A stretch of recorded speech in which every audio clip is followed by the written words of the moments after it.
Ever wonder why some dudes can inhale that freshly cut grass an unholy amount of times with eyes so red you think dude is bleeding internally on some exorcist shit, but when asked, "How you feeling, bro?" they'll respond with something like, or, "Honestly, could go for one more J." Well, the reason for a response like that is due to their grass smoker power, which, contrary to popular belief, isn't all about tolerance. Although that can be an important factor, it isn't everything. So Randy, who's 30 years old and has been on a tea break for 2 years now, but has been consistently inhaling that grass for the entirety of his adult life, will be much less likely to freak out over some stupid shit than, for example, Jimmy here, who's been getting high for 2 months straight every day and claims himself a Za God. The reason for that is, Jimmy, although his tolerance is almost maxed out, still can't handle the fade in a situation even remotely out of his comfort zone. All that being said, we all start off on level 1.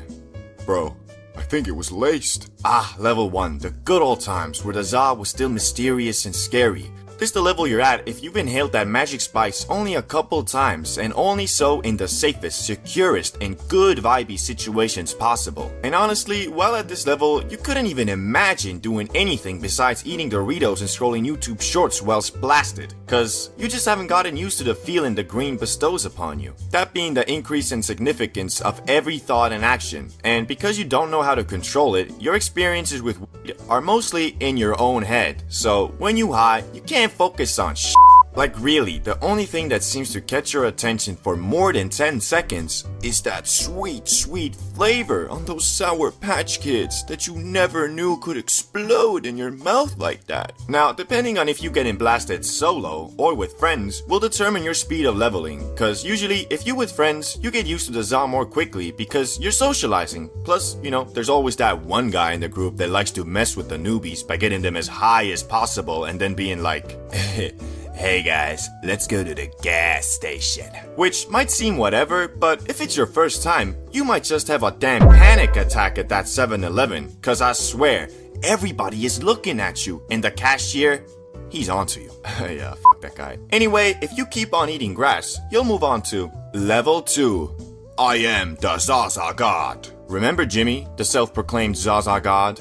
Yeah, well, he ain't quite the Za God he believes himself to be. To be honest, he barely a Za foot soldier. Cause it's all good and fine if he gets blasted up to Mars in the comfort of his own home, but take that comfort away and you'll most likely find him walking behind the group on his own looking like a lost puppy. And the reason for that is, my man's thought that he's been high so many times he can be high anywhere, which sadly isn't the case. Think of tolerance as the size of your dick. It can be massive, destructive in nature, and uncontrollably powerful.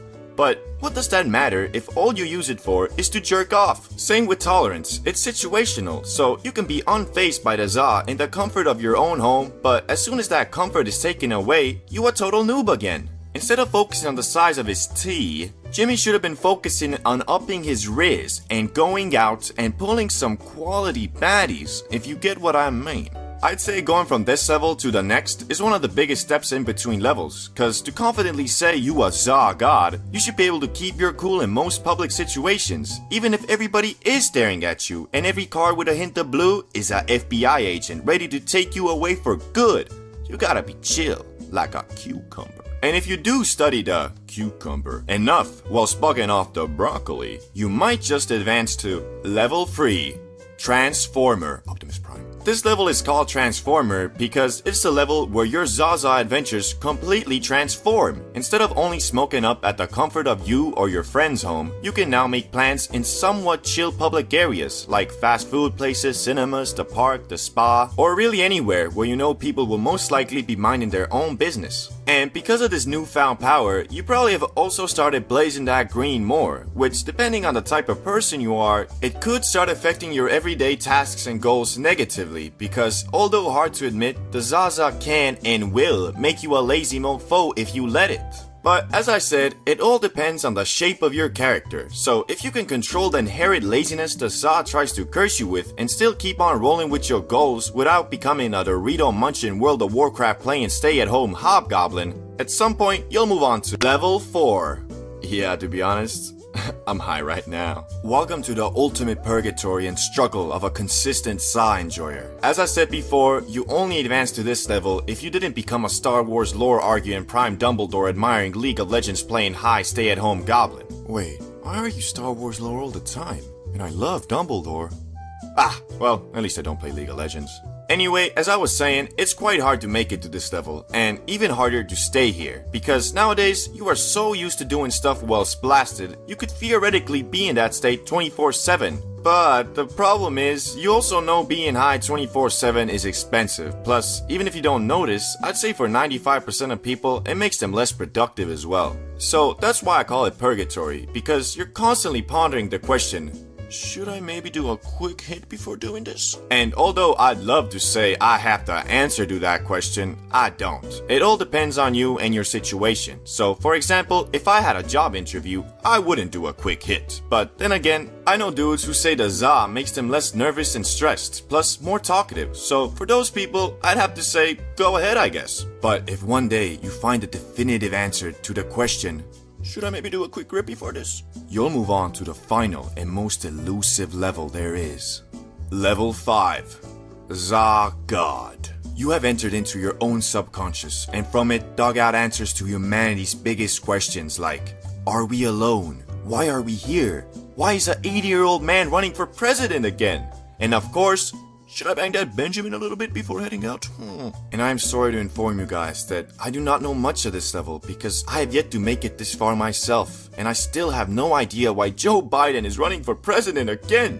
But I can tell you this much. This is the level that completely transcends tolerance, as you really don't even need to worry about that anymore, cause you know your body to the point you always know what amount is the right amount. Also, you have figured out the perfect formula for working hard and following your dreams, whilst also inhaling that Za and being a chill and interesting dude, not just some corporate suck-up. Blazing with people is a lot different than blazing alone, because whereas being alone, you can just let your mind drift to wherever, if you're with others, you have to, well, at least you should, understand the general vibe and direction of the convos and interactions. Unfortunately, however much you might try to be unbiased, you will discover that there are certain people you will want to smoke with again and will always be invited to the sesh. But then there are also dudes who after you get faded with once will leave you contemplating if you ever want to consume that Za in a social setting again, or at least with new people, cause you never know if the new guy will be the dude who gets way too intense about everything.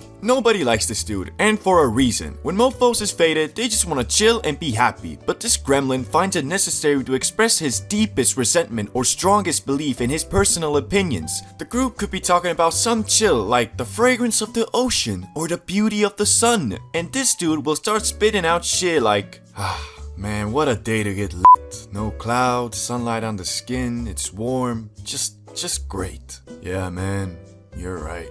What a time to be alive. You do know about global warming, right? The day we are having is just a byproduct of the disaster that is about to overtake our planet. Yeah, I know, but shit, I ain't worrying about all that right now. I'm just enjoying the moment, you know? Well, you should be. Do you know that people like you are the reason why this is all happening? People who don't care and just do whatever they please. Hey man, chill. I recycle. Plus, I don't even be driving that much, man. I just be walking around. Whatever. You do you. Just know you're a part of the problem, not the solution. Like I am. I'm like a part of the solution. I'm really cool. Like screw you, man. Learn to read the room, Mr. I think like this and therefore you must too. But switching things up, the next guy on the list is someone you definitely want in the sesh. The dude who knows a bunch of random but interesting stuff. Bro, I always enjoy it when a dude like this is in the sesh. Instead of pushing some agenda like the previous guy, he always just adds to the convo in a meaningful and interesting way. Like mofos could be talking about some History Channel shit, and this dude would be knowing all the facts and details. He pretty much like the sesh version of Google, but instead of giving you long paragraphs, he hits you with stuff like, guys, even though it's called World War II, it was only fought in Europe. So why it ain't called Europe War II? Bro. What? Nah, but real, I could make a whole video on the stuff I've heard from dudes like this. But the next guy is more of a hit or miss. The dude who rarely smokes. Now, this man either folds under the pressure of the za and just sits quietly observing everybody like an owl, or instead he becomes one with the za and becomes a conduit of it, allowing words to flow from the holy plant itself. Plus, I swear, laughter is contagious, and if a dude like this is feeling comfortable, he always 100% of the time finds everything hilarious, and that good vibe rubs off on everybody, boosting everyone's giggles by a good 25%. But as I said, he kind of a hit or miss, so if he doesn't allow the za to flow through his veins, he'll just sit there quietly giggling by himself like Gollum or something. Yet, you shouldn't hold it against him, cause I think we've all been there, overwhelmed by the power of the green magic. But this next guy is the exact opposite and the universally hated dude at the sesh. The fool who hogs the spliff. No one likes a greedy spliff hogger, especially if he himself did not bring any to the sesh and is just riding on the other's hard-earned zaza. The excuse this dog always has is, "My tolerance is much higher than all yours, so in reality, we're all getting the same amount." and I mean, yeah, technically, but still, that's on you. If you haven't been managing your tolerance and been abusing the za to the point you need to smoke the whole spliff of premium backwood to feel something, then you better bring extra stuff to the sesh. And if you can't afford it, well, start a GoFundMe or something, you goddamn parasite.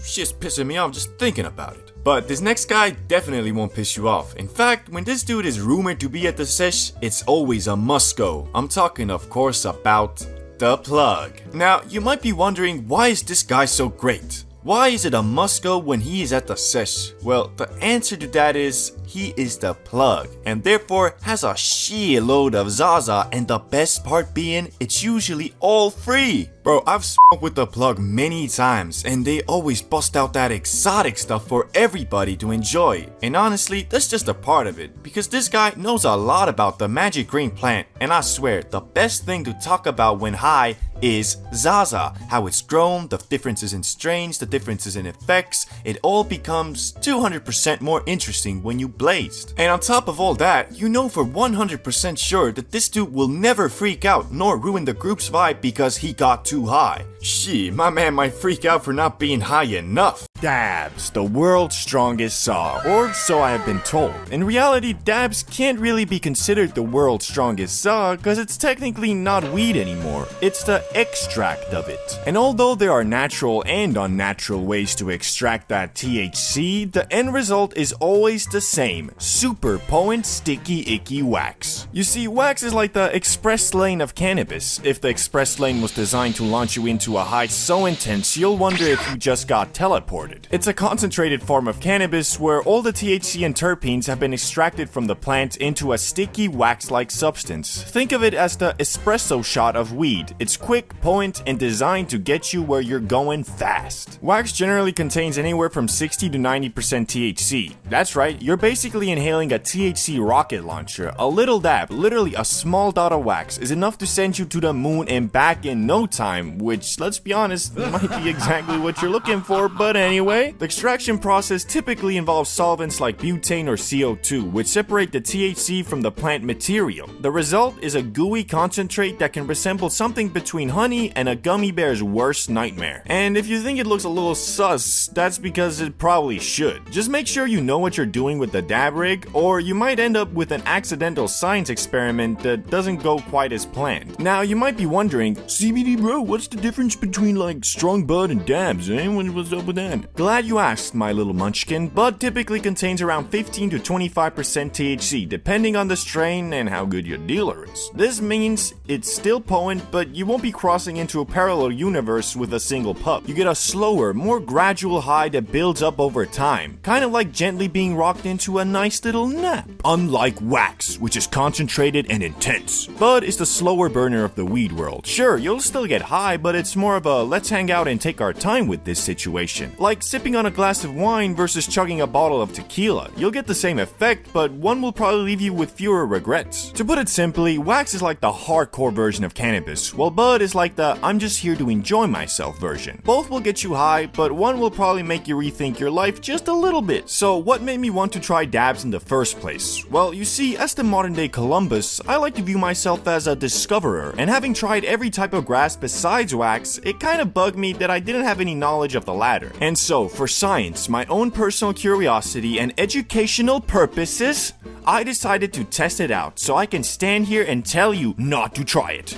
Here is my experience with the dabs. Let me set the scene for you. I have been in Florida smoking up every day on that not CBD Zaza legal nationwide, baby. Don't get high off your own supply, they say. But since the supply was in a warehouse, I thought it didn't apply. Problem was, with 24/7 online access to premium bud, I got my tolerance up to levels I honestly didn't think was possible for me. But Florida is not the place this story takes place. It was just a prologue. After building up a Dracula castle-sized fort of tolerance in my body for 2 months, I flew my badonkadonk to Denver, Colorado, where ZA is legal on the state level. And I don't know if I just got lucky 3 times in a row or Denver has more dispensaries than grocery stores, but for some reason every hotel I stayed at had a right outside the door, like it was part of their compound or some shit. Anyway, once I arrived in my first hotel, I had no real plans of going to Dabbington City. In fact, I assumed because Colorado is like the capital of ZA, I could achieve the fate I was chasing by just buying some premium bud. It wasn't until I went to my next hotel when I finally ran out and was in the market for some exotic again. But this time I knew flour wasn't going to be enough. If I was going to end my multi-month US trip with a bang, I needed something that would face my insane tolerance and overcome it. Push me back into Yodi land one last time. So I went to this and explained my situation to the clerk. Hello, sir. What can I get for you today? Yeah, so I'm looking for something strong. Well, in that case, I guess I recommend edibles, maybe some moonrock or dabs. What do you like? I've never done dabs before, but I have heard that they're very potent, so I guess I'll go with them. Fabulous choice, sir. I have 3 types here. The cheap stuff, the good stuff, and the insane stuff. It was at this moment that I sealed my fate. My overconfidence consumed me, and I answered, Give me that insane shit, bruh. 92% THC is the wax I received, and to all you ZA experts who are already typing, 30% doesn't mean anything. Has this guy ever even smoked before? LOL. I live in my basement alone, and all I smoke is that exotic. Nah, for real, bro. Last video some dude said what matters most is the plant's DNA and its heritage. Like your average smoker is gonna walk into this on some,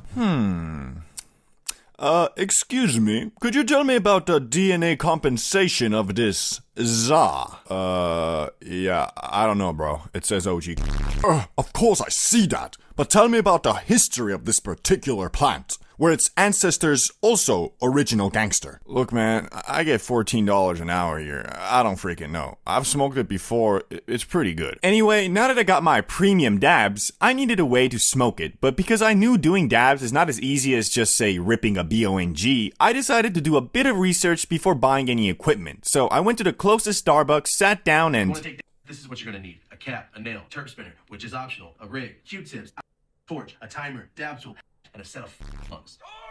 Well, that's ridiculous. I knew it wasn't simple, but what the fuck is the main thought that went through my brain. I had no idea you needed a whole damn chemistry kit to take a dab. But I had already committed. I mean, that premium wax wasn't cheap, and I was determined to finish what I had started. So I went to the closest smoke shop like, Hello there, can I help you with anything? Yeah, so, I need a cap, a nail, a spinner, a rig, Q-tips, alcohol, a torch, a timer, and finally, a dactyl. Do you have all of that? Yeah, I'm pretty sure I can find all that stuff around here somewhere, but you could just buy this electronic pen. Probably be a bit easier. Oh, well, sure, but does it include, a cap, a nail, a terp? No, but, like, you can do a dab with it. Oh, fantastic. I'll take. As it turns out, all you really need to take a dab is a e-pen, but I'm sure I'll be lectured in the comments about how that's not the same and how I've never even been high before. Anyway, I was now almost ready to enter into Dabbington City. But it was not gonna be easy, as I was staying at a no-smoke hotel. So I grabbed all my stuff, walked like 10 feet from the hotel, loaded my dab, and...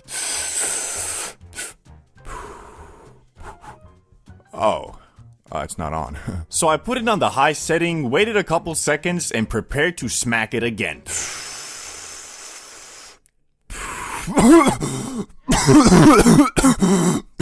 I was done. Finished, bamboozled. No words can describe how absolutely grade A I was. I knew from the moment I exhaled that I needed to get to my room as fast as possible because this high instantly reminded me of when I first blinkered a Benjamin, only even more intense. I felt like my eyes had caved into my brain, making me more third person than first. Also, I could detect every organ in my body individually, and the sound of my heartbeats were constantly playing like some background music. I don't even know if I finished the whole dab, but I just knew I had to skedaddle before I...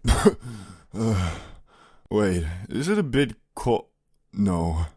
No. You see, I have this weird, awful debuff I only get sometimes when I'm like really hot. And this is the misperception of being extremely cold. It's like this weird trigger I have when I get too faded, and because I've experienced it so many times, it's like this unholy, intrusive thought that I just can't avoid. You can imagine my situation was not ideal. I was tweaking harder than I probably ever have before, and I just started slowly walking back to my hotel, trying to think of anything besides my bodily functions. I made it back inside, still shivering from my mental debuff, and walked to the elevator as fast as I could, where I had an awkward encounter with a fellow guest. I'm a swerve in the corner,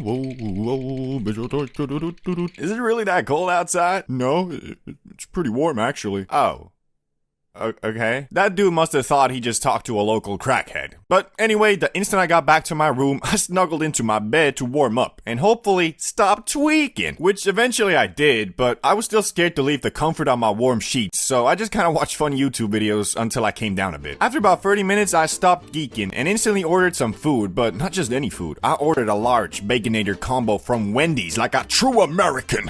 And I know I say this every high story, but this time I can't emphasize it enough. That shit was bussin'.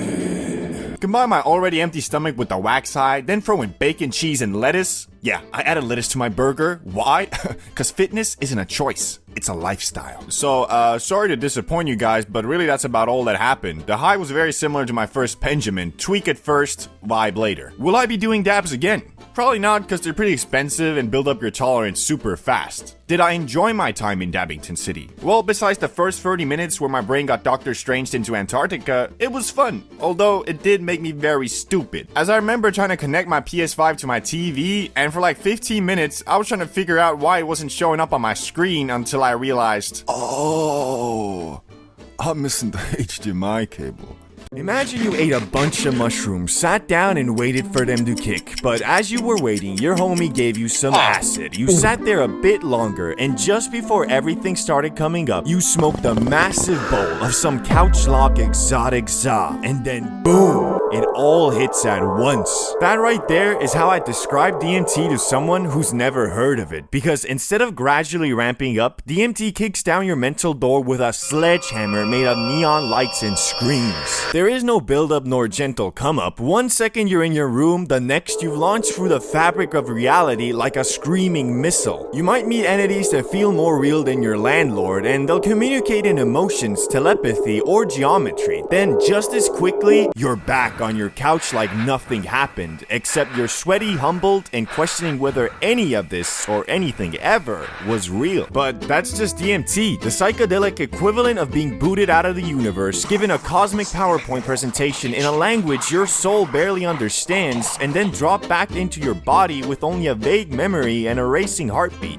Knowing all that, you might understand why DMT has been one of the few psychedelics I've truly been scared to do. Not because I feared addiction or really any of the usual worries, but because I truly thought that I might not come back from this as the same person. But hey, if you do it, you will talk to intelligent beings from other dimensions, for real. Joe Rogan did it, and he seems fine. So, for the sake of education and science, I will be sharing my experience with the king of psychedelics. No wavy hands here, a true out-of-body experience with cosmic figures, ghosts from my past, and an ending that truly left me questioning the reality that I saw versus the reality that I live day to day. But as a disclaimer, do not do anything in this video. It's all just a funny, entertaining, and educational stickman story, and never actually even happened. I am a stickman. Anyway, it all started where I feel like these things usually start. Los Angeles, California, the city of angels and the homeless. I was staying in LA for 1 month, and I was your typical tourist, Benjamin in one hand and a Starbucks coffee in the other, walking on Santa Monica and Venice Beach, observing some of the most unique and, well, weird people I've ever seen. One guy was walking around with dreadlocks down to his knees and a live parrot hanging around his shoulder. Another smacking 10 blinkers of a pen in front of the metro before going in, sitting down, opening a Nutella jar and raw dogging the whole thing with his fingers, sitting right next to me, mumbling stuff like, Nutella. Then reaching my destination to play street ball, only to be picked up by a dude who had allegedly made $200 on the boulevard that day by doing backflips for money and then spending said money on his preferred combination of highs to play basketball.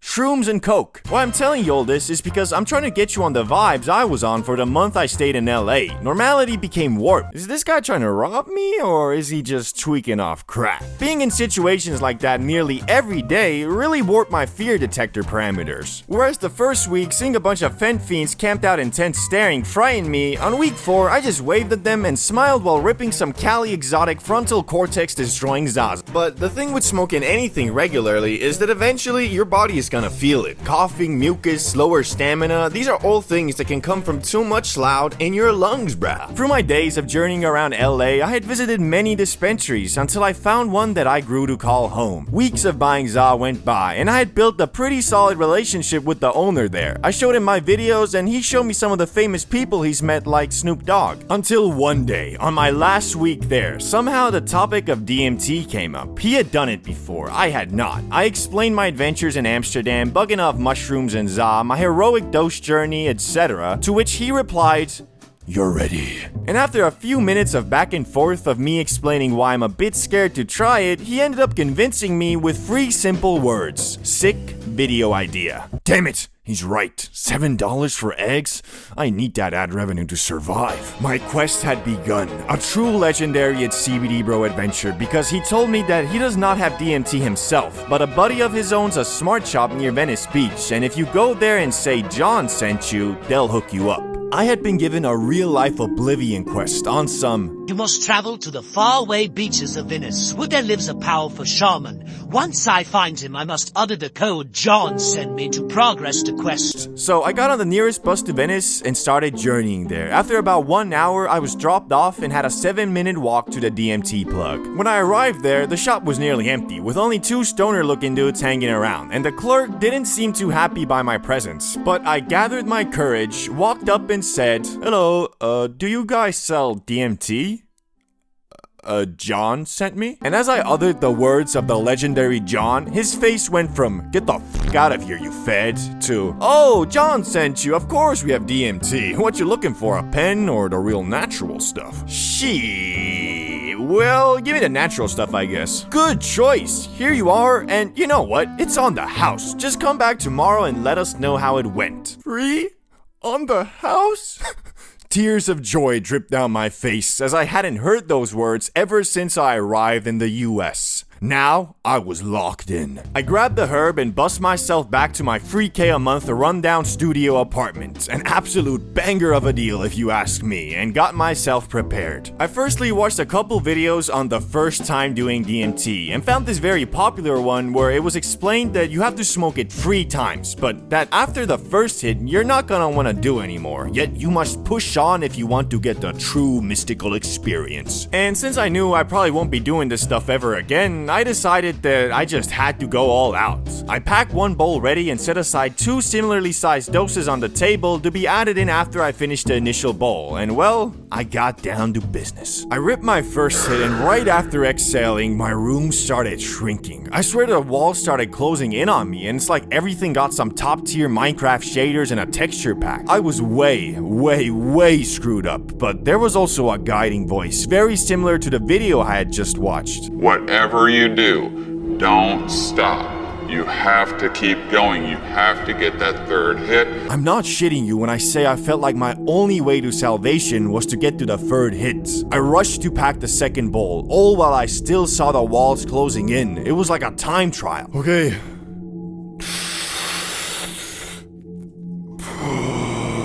The world around me started violently collapsing and vibrating like there was a glitch in the Matrix and I was about to be pulled out. It was so freaking intense, honestly, there's nothing I can even compare it to. I was screwed, I was tweaking, not having a fun time. I did not want to smoke more, but then through the chaos, my subconscious was screaming, "Finish what you started!" At this point, my arms were literally melting, but not in a particularly scary way. It's hard to explain, it was more cartoonish. I struggled to load the last bowl and fought my conscious brain every step of the way there. But I got it ready, and I smoked it. I smoked the whole thing, and I was simply not there anymore. I slumped back on my couch and just fell into a void of moving colors, weird shapes, and creatures. But even though I had never seen any of this, it all felt very familiar, like I had been there before, kind of like when you have a super vivid dream that weeks later you struggle to remember if it was real or your imagination. After a bit of time, the flickering colors and shapes stopped, and I landed in my childhood room, sitting in front of my monitor, and it was like all the colors and shapes were actually in this monitor, and I just zoomed out and I was sitting on my old chair staring at this screen, which was like a gateway to this colorful DMT universe. But even though I was not in the DMT portal anymore, my room was still super weird. Like, everything seemed to be as I remembered it, but I had an odd feeling that something was not right. Everything seemed correct, but wrong at the same time. And then, through the door to my room, in came one of my old friends, Salamander, but he was different. Like, it was an alternate parallel universe version of him, and he was wearing this Matrix-style robe and just kept saying, "You are where you belong. You are where you belong." But I was like, nah, this bad trip fake-ass Salamander, so I ran towards him and tried to give him the 1-2. But as I ran at him, he disappeared, and so did the room and everything behind me, and I fell through the doorway into this endless freefall of darkness that was surrounded by computer code detailing my whole freaking life. Events that I lived through, written out in some JavaScript language, like my whole existence was just a game with preset events programmed in. Eventually, I stopped free falling and was just standing there staring at all this code around me in existential dread when a calming yet ominous voice echoed from a distance. "Now that you know, can you ever go back?" And snap! Just as I flew into this void via flashing colors and weirdly familiar shapes, it pulled me back the same. I opened my eyes and I was wide awake, clear-headed as I've ever been, staring around my room in shock. Holy shit. It felt like it was over before it even started, and although I was left feeling a little bit frightened from that ominous final message, overall, I was just in shock that there exists a plant with such tremendous power in pulling out your subconscious mind and leaking it all to your conscious mind. I had a sense of mental awakening, but also like I knew something I shouldn't. Shit still freaks me out to this day. Really, the only thing I can compare it to is some ultra vivid lucid dreams I've had, and even those were more grounded in the reality we perceive day to day. DMT isn't your average psychedelic like psilocybin, which adds a layer on top of reality. DMT is its own reality, its own plane of existence, and for that reason, I probably won't be doing it again. Although I am very curious about the mysteries it presented to me, I also know from previous experience that trying to get answers to these mysteries just end up giving you more mysteries. But then again, I don't know, maybe DMT is different. Mushrooms, truffles, call it psilocybin if you're a fancy pants, I don't care. But you will. You'll care about it deeply. You'll question your life. What have you done? Why are you here? What are you doing? Snap out of it! Look at your phone. What's the time? How much longer? What? What you just saw is what I like to call the mushroom experience. And I'm not talking about some Gordon Ramsay culinary dish. I'm talking about that fourth dimension. I'm talking about you being Neo sitting in front of Morpheus. Choose to eat them, and you will see the truth of who you are. Discover your subconscious. Question things that you've just assumed were true. And if you navigate this path successfully, you'll emerge as... But, well, what Morpheus won't tell you is that if you don't accept the path of the fungus and fight your subconscious instead, you will not, and I repeat, not have a good time. In fact, I think it's safe to say you shouldn't ever tell anyone to eat mushrooms. It never works out. Either they just don't do it, or they feel like they gotta try it and end up just fighting demons for 3 hours, gaining nothing from the experience except more fear. That being said, for education, science, and the furtherment of mankind, mind, I will be sharing my story to educate the public about the dangers of the unknown. So by continuing with this video, you acknowledge that you are strictly watching this for educational and entertainment reasons and will never recreate anything in the video. Please? Was that enough? We'll see, boy. Enter my friend Ricky. Me and him were chilling at his place when we got to talking. You see, I had previously just consumed some interdimensional fungus a couple weeks back and was kind of raving about how eye-opening it was. You know, the basic hippie shit. But Ricky was not buying it, which in my eyes made me feel like I gotta prove him wrong. Now, I think he was such an unbeliever because he's your typical Eastern European blue-collar, work hard, get hammered on the weekend type of dude. Not that there's anything wrong with that, just I wish I would have realized if your favorite thing to do is forget about all your worries and problems by getting drunk every weekend, then mushrooms probably won't be something you'll vibe with, especially if you low-key don't even want to do them. But regardless, I was all like, Ricky, my man, my main man, my brother from another mother. Okay, I get it. What do you want? What I want is for you to want to eat some mushrooms with me tonight. Eat mushrooms with you and talk about our feelings, or hit up Salamander, go to the club, get hammered, pull some baddies, and lay down the pipe. Tough choice. Well, let me translate that for you. Eat mushrooms, chill out, have fun, free of charge. Or hit up Salamander, spend over $100 on drinks and club entrance fees in hopes of pulling a baddie. With, well, so far your track record being 1 of 15, with the singular success being that fat bit. Okay, you made your point. Let's eat the stupid mushrooms. I probably won't feel them anyway. I had convinced my good old friend Ricky, or at least old friend, maybe not so good. Anyway, he was down to enter the land of mushrooms, and I was down with the plug who had some fungus on the low-low. Although I had promoted this event as free of charge, my financial situation disagreed. So I slowly leaned closer to Ricky and said, If you borrow $20 to the mall. With the funding for our mushroom experience now secured, I hit up Jimmy the plug god with, and now we play the waiting game.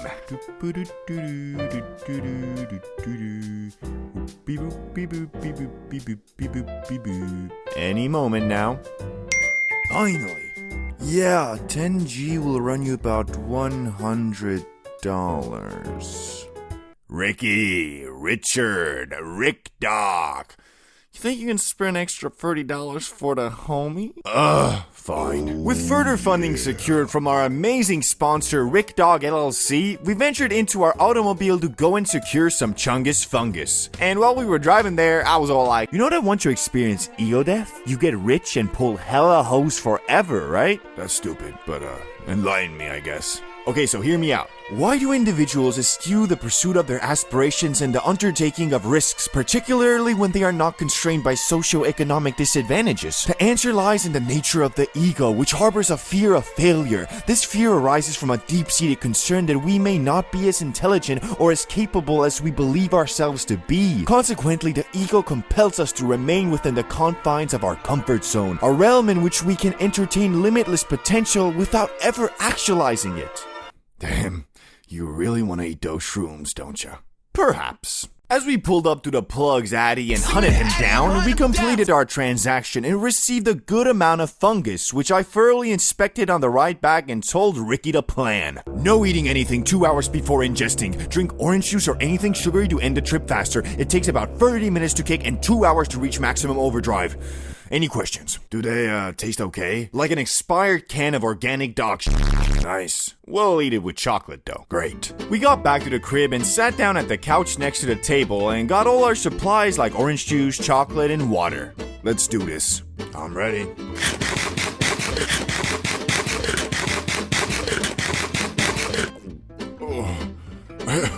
I can still feel the taste.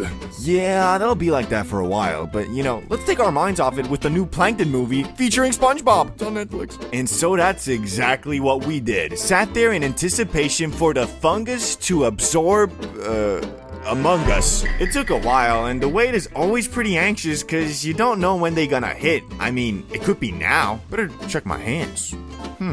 No weirdness or fuzziness? What about the walls? TV, okay, seem normal for now. Why is Plankton always plotting something? Dude really got no chill, for real. They were starting to kick, but the start is easy. When you're at that microdose level, it's basically like being faded. It isn't until a few dozen minutes go by that if you took some chungus fungus, you're about to start tripping balls, bro. A few moments later. Yo, bro, you watching the movie? Bro, I got no f***ing idea what I'm watching. That's fair. Might have eaten too much. Too much?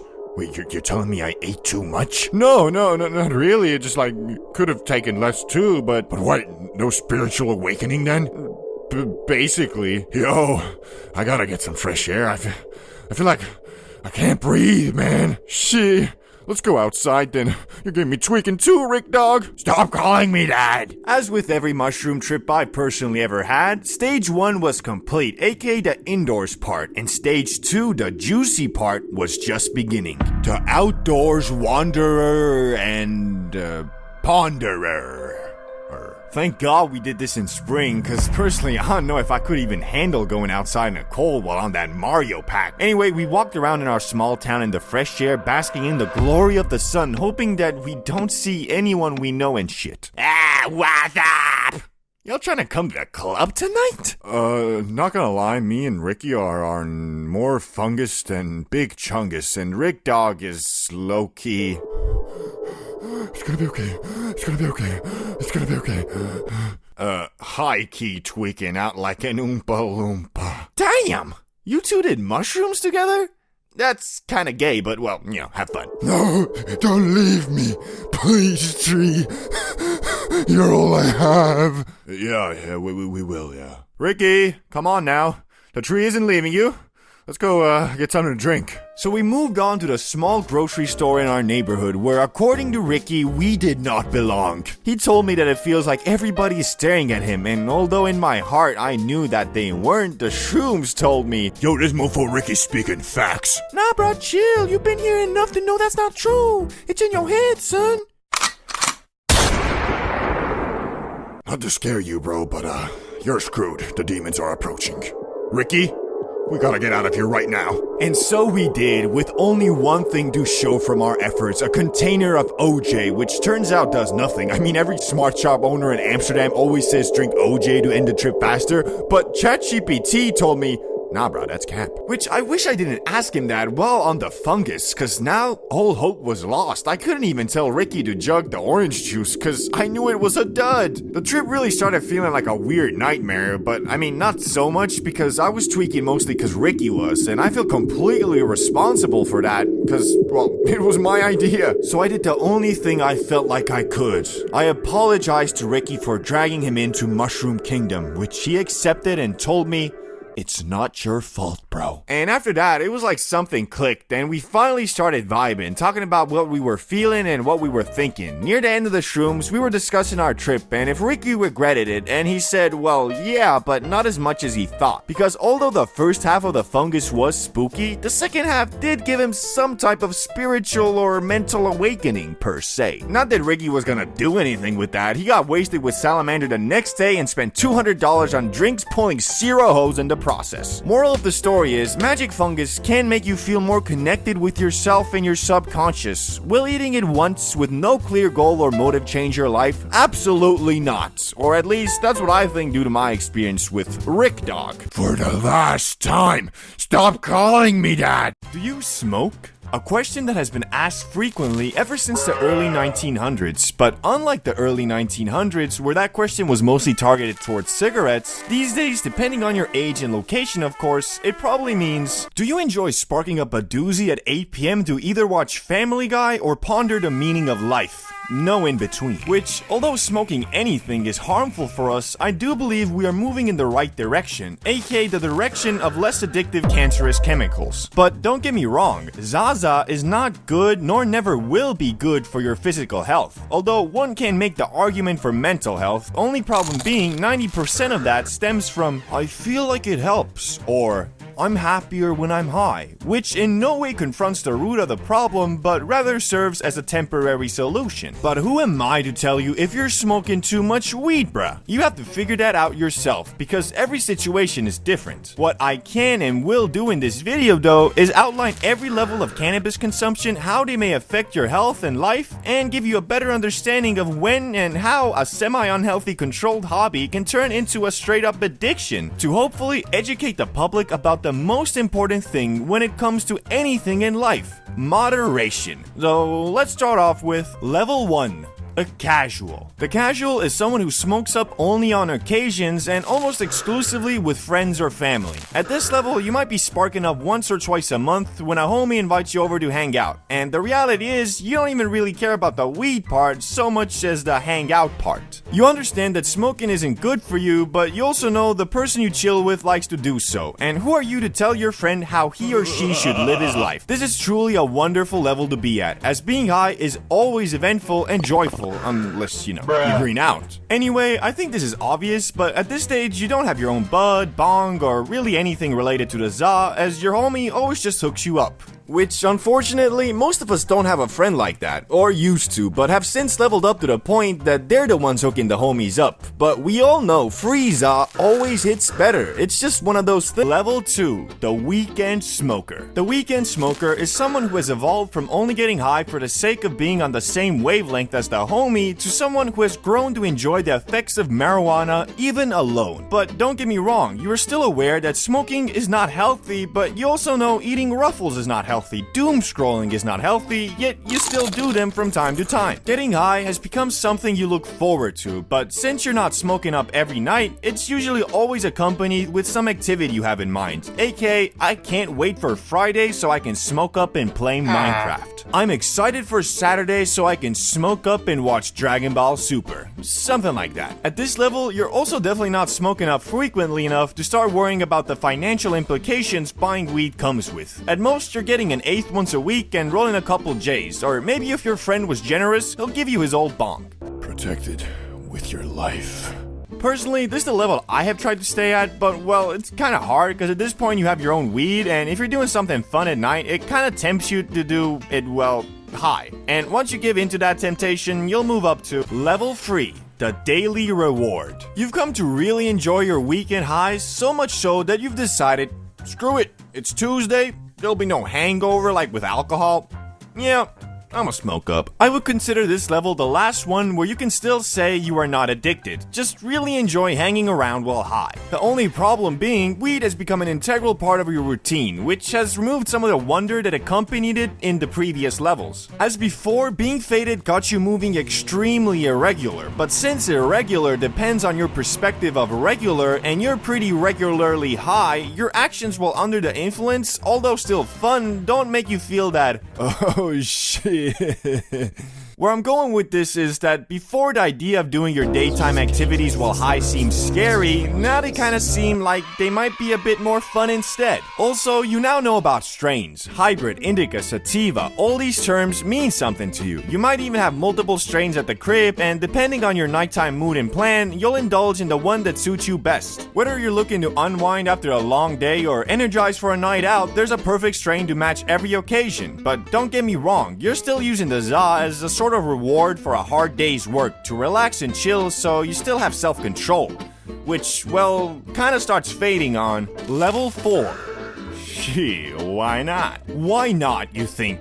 I ain't really got nothing much to do anyway, I'll just do a quick rip and make it more enjoyable. Getting high during the day can be a slippery slope, cause once you do, you'll realize that, wow, this is kind of fun. And so you might start dedicating your sativa stash to your daytime adventures, but there is a catch, a rather steep price you must pay when you reach this level. Because you are now high during the day, smoking up at night loses that reward factor it used to have. You're slowly getting to the point where the feeling of normality is being faded, and due to that, getting high at the end of your day is just standard procedure, not your special fun time, if you get what I'm saying. Another huge difference that comes at this level is of course your tolerance, which has gone way up along along with your money spent on weed. And to counteract those, you have had to start buying in bulk. So instead of eighths, you now have ounces. But holding so much bud is a double-edged sword, as having over an ounce available at any given time also messes with your sense of how much you're actually smoking. Whereas one full bowl of bud taken from a grinded eighth visibly decreases the amount you have left, a full bowl taken from a grinded ounce seems like nothing. Which all of these things compound, kinda like the stock market. You're taking bigger and bigger hits each day, which most people would start to realize that at this point, it's kinda hard to label your Zaza destruction as a controlled hobby when you're not just high during your night goblin time, but also your daytime, and start lowering your consumption. But if you are not most people and still believe that you are in control, you'll move on to level 5.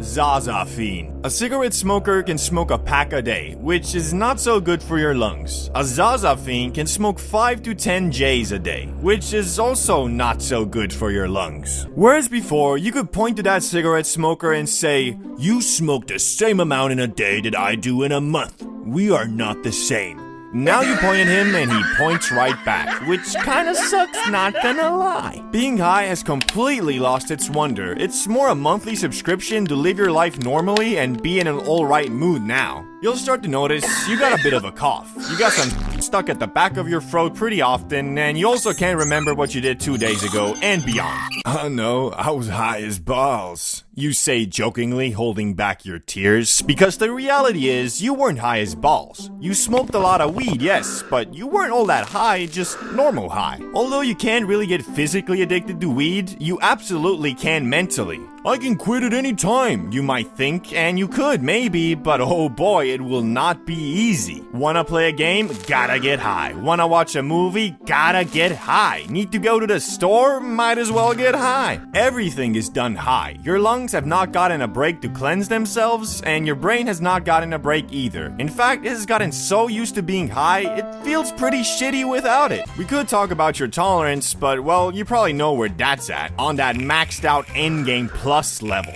Personally, I've only ever gotten this far once, back when I was in high school and it was summer break, because I learned pretty quick that, well, it's by far the worst level to be at. You're smoking an insane amount, sometimes even back-to-back bong rips, but the feeling you get from it is not even that fun. On top of that, you're spending an unholy amount of money on bud. I mean, it's gotten so bad, your monthly Zaza costs might literally exceed your grocery budget. Got you setting aside half your paycheck just so you can feel okay. Might be time for a tea break, don't you think? All these levels are supposed to just give you a reference to where you're at, and the reality is you'll probably be bouncing around them, not stick to one forever. I usually try to keep my consumption on level 2 or 3, but that doesn't mean I don't dabble with the 4th level from time to time when, like, I don't know, a new Monster Hunter game comes out and I want to fully immerse myself in its world by getting an ounce of Zaza, locking myself in my gaming dungeon and going into goblin mode for a week. Just whatever you do, don't ever get to the last level. There's literally nothing positive about that place. Key takeaway, moderation is your best friend. Sunrock, the most powerful grass that humanity has ever conjured up, with even its less potent relative Moonrock being so extreme that Moonrock is too says much, it's dog. too much.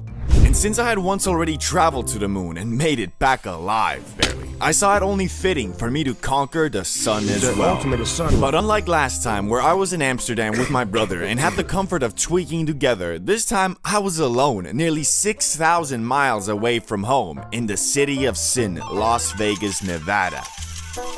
The story kicks off a couple days after I had hit my first blinker and discovered a new realm of high.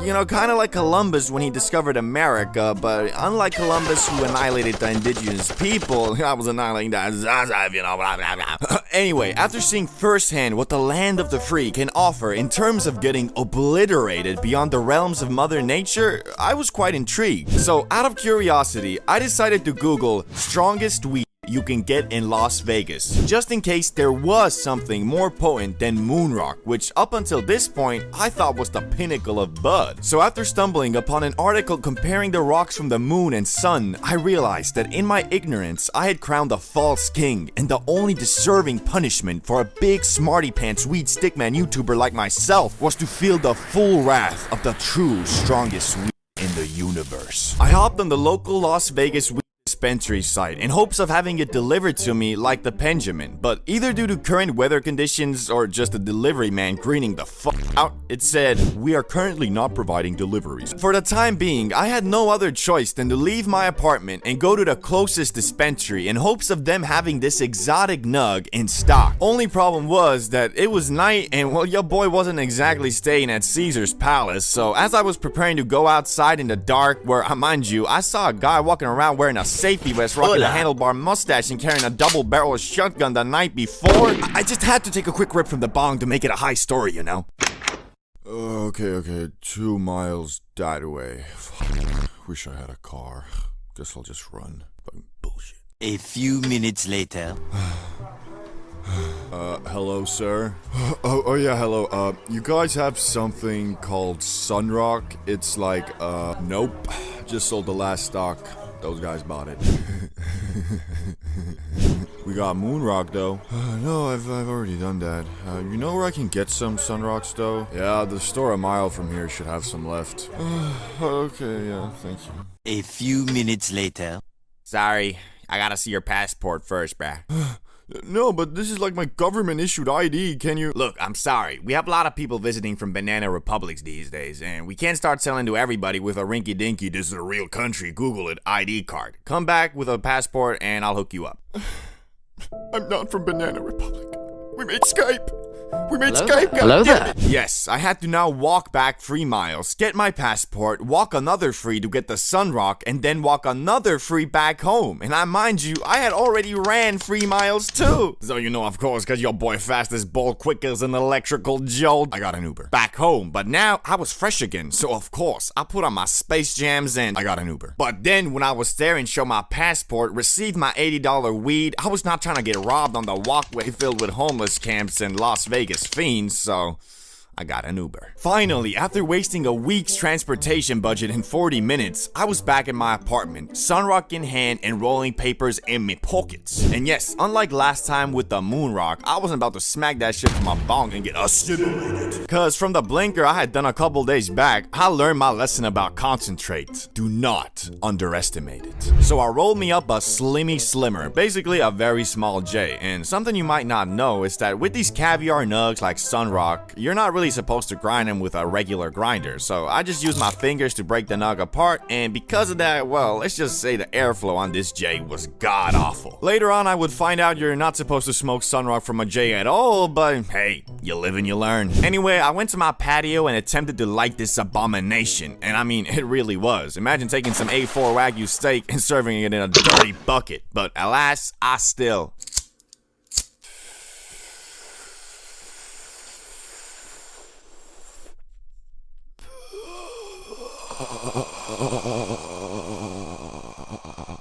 The first puff, yes, the goddamn first puff got me drafted in a galactic war against the Matrix. And I think that had to do with the fact that Jay only had like 3 puffs in it, cause I was basically just smoking straight nugs. But I decided for the legacy of CBD, bro, I shall do another puff.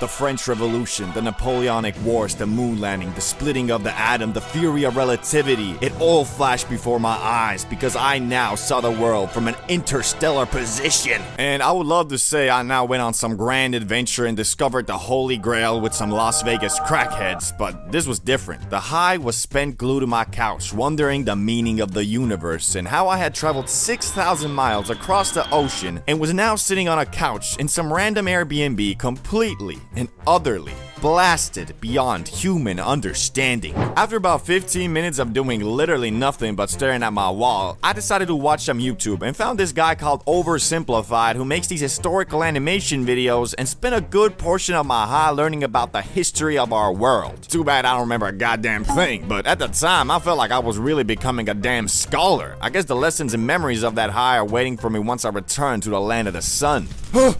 Where am I? Man, I told you not to smoke that sunrock. You stuck on the sun now, fool, with the rest of us. No! Oh, no, wait, that was just a dream. Damn, I'm fucked up. Yeah, bro. You were in a hell of a kush coma. Yeah, I guess I was. Wait! Bro, I got stuck in a kush coma, my dudes. Shit was crazy, and I don't actually remember the exact dreams I saw, but they were pretty trippy, and it was one of those inception things that had me waking up from a dream into another dream, son. Safe to say, I had gotten assimilated. But it was kind of nice, because it was a real clear high without anxiety, which usually when you get that obliterated, it always comes accompanied with just a little bit of anxiety at least. So, are sun rocks stronger than moon rocks? Yes, but the main thing I took from this high was that they also kinda better. You know, back in the day, if you wanted to get high discreetly, sorry bro, there was no way. I mean, you got the J, which stanks up everything. You got the bong, which although doesn't stank as much, where you gonna hide it? Imagine trying to sneak by your parents on some... What you doing dropping shit at a time like this, boy? Downstairs, I came for, I came down, I wanted a glass of water, yeah. Boy, you must be neurologically disabled if you think that'll excuse you from breaking some dusty-ass dollar store piece and spilling bong water all over my goddamn living room. No, it's... Here, take a smack of this shit. It'll get you proper, boy. Well, that sounds like a pretty fun... Anyway, point is, you're not gonna be hiding that shit for long. Only real option you had was the pipe. But bro, at that point, you sacrificing everything you got for one high. Like, I swear, the pipe is the last way anybody in their right mind wants to get faded. Every time I hit it, it's like my lungs and throat revert back to factory settings. Like I ain't never inhaled anything besides O2 before. Basically, by smacking the pipe, you're hurting your lungs and throat to the point it kind of fucks up the first 30 minutes of your high. And that's exactly why when the first Benjamin was invented by the scientists at Yodiland, it changed the game, bruh. Never before could you get obliterated on the go regardless of where you were or what you were doing. And thanks to that, getting high has become so damn easy, you got motherfuckers making obliteration their normal state. Never before could someone do anything even remotely sus and you could just assume they were fucking high. My man had sunglasses on for no reason, faded. Dude was staring somewhere for a bit too long, obliterated. Dude went to White Castle for a culinary experience. Well, that motherfucker's just weird. Goddamn cafeteria food. And you can forget about gas stations and fast food places. I mean, at this point, it's like damn near mandatory to be blasted on the job. And I got nothing against that, just since 90% of the time I find myself at 7-Eleven, I'm fried too. And the motherfucker that's supposed to be helping me is trying to scan my items with his damn iPhone. Nah, but for real, the pace that these fried motherfuckers work at is fine when your brain is running at the same low frequency, but if you're in a rush, it'll take damn near every ounce of mental strength you got to stop yourself from forcing a damn self-checkout. Would you like a bag with that, sir? Fuck no, here's the money, just give me my shit. But don't get me wrong, I got nothing against a good old Benjamin. There really ain't a better on-the-go, fast and easy way to get faded. Unfortunately, I didn't go to college and kinda cheated my way through high school too, so the 15 or so brain cells I was able to develop that keep me from losing and forgetting shit turned into, well, basically zero. And for that reason, I've already lost 2 of them. One of them slipped out my pocket while I was at the movies, and I'm pretty sure some teenagers stole it, cause after the film, when I was looking for it with my flashlight and shit, these motherfuckers were giggling in the back, looking at me like I was a damn circus clown. Coupled with the fact I was fried as fuck, I was fighting my tears, dog. I just got robbed by some damn teens, and I can't even do shit, cause it was illegal to even bring it in there. Second one I lost in a very similar manner. As I was getting out my Uber going back home, my sweatpants did me dirty and flinged that fucker out as I was standing up. Took me 2 minutes to realize, and when I did, my Uber driver was probably already hitting that shit, cause when I called him back to ask for it, he said, let me check. It seems that you only left me a $1 tip. Sorry, I couldn't find it. And that one hurt the most because that was the first pen I ever had and the one I used for my first Benjamin adventure, which my first time was, well, by far the highest I have ever been in my life. I'm talking freaky, I'm talking third person. Shit, it was the first time in years I truly greened the fuck out. For you see, normal weed or bud is just that, normal. So the strength of it is confined in the realms of reality, unless you know it, it's moon rock. Anyway, the biggest difference between smacking a pen versus, let's say, a J is that the pen doesn't have normal bud in it. It has concentrate, which, if you're unaware like I was, is about 10 to 20 times stronger than bud. Knowing that, the best way to get faded off the pen is by just taking small rips to avoid getting sent into the goddamn shadow realm. For example, the YouTuber DamianLuck925 is very well known for taking multiple blinkers, which is the biggest hit you can take, outside in social situations, most notably in random classrooms, like it's nothing. So me being at my USA Airbnb alone in the confines of my living room, thought to myself, okay, so it looks like the basic hit I should do at least is one blinker, but probably more. Yet what was waiting for me on the other side of Blinker City was something I was not prepared for. Something unholy. The voices.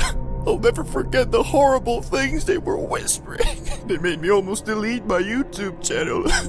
Anyway, it started with me ordering a 1-gram pen off of Weed Amazon, and it arrived the very next day in a beat-up Cadillac with a delivery man who, from the looks of it, tests out every product he delivers just, to make sure the quality is there. Yo, bro, you're here for the Wii, right? You got the cash? Yeah, I ordered through your website, though. It should be paid for already. Yeah, I forgot I'd take online orders now, too. Anyway, here's the stuff, bro. I trust you. Hey, thanks, bro. Have a good one. You too, man.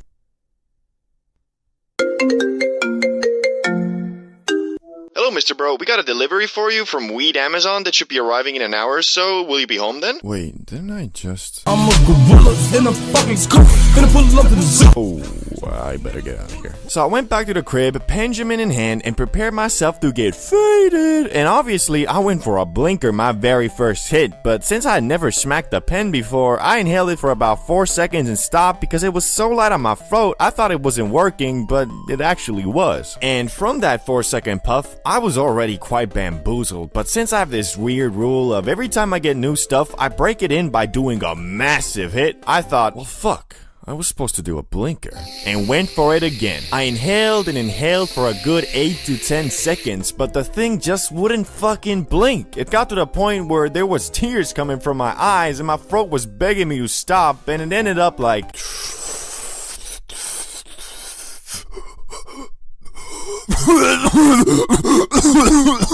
I had made a grave mistake. I was so fucking high, I felt my soul leave my body. I was so high, I forgot I was even high. But it was just the beginning, cause over the next 10 minutes, I just kept on getting more faded, and the demons in my head kept on getting louder and louder. But if you know me, I kinda refused to green out, so I just kept on doing random shit like reading the ingredients list off my bag of M&Ms, reading the comments on my videos. Change that dark blue, do things has changed career. Imagine how being another YouTuber. Kill yourself! Was not doing good. I was keeping a strong facade, but inside there was a war going on. I was feeling like Naruto with the 9 tails, only instead of an all-powerful destructive force talking to me, I was just really fucking high. Anyway, so yeah, I was grading out, which hadn't happened to me in years, and I concluded that because the voice of reason was completely being outspoken by the voice of tweaking. The good news is though, the hype from the Benjamin doesn't last too long, and in about 1 to 2 hours, I had started coming down, but at that point, I was already crawled up in my bed, scrolling endlessly on my phone, until I finally reached a state where I felt good enough to come out of emergency mode and order some food and ate myself into a food coma. So I learned, well, firstly, that motherfucker Fulcrum is actually insane, or his tolerance is just something else, bro, and that the Benjamin is best enjoyed in puffs of 3 to 5 seconds and not blinkers. The Plug, a holy being that will always be there for you, especially when you don't need him, and also occasionally when you do. And because I don't live in the fancy America, where all the big vloggers and TikTokers are, I still rely on the Plug for my Zaza.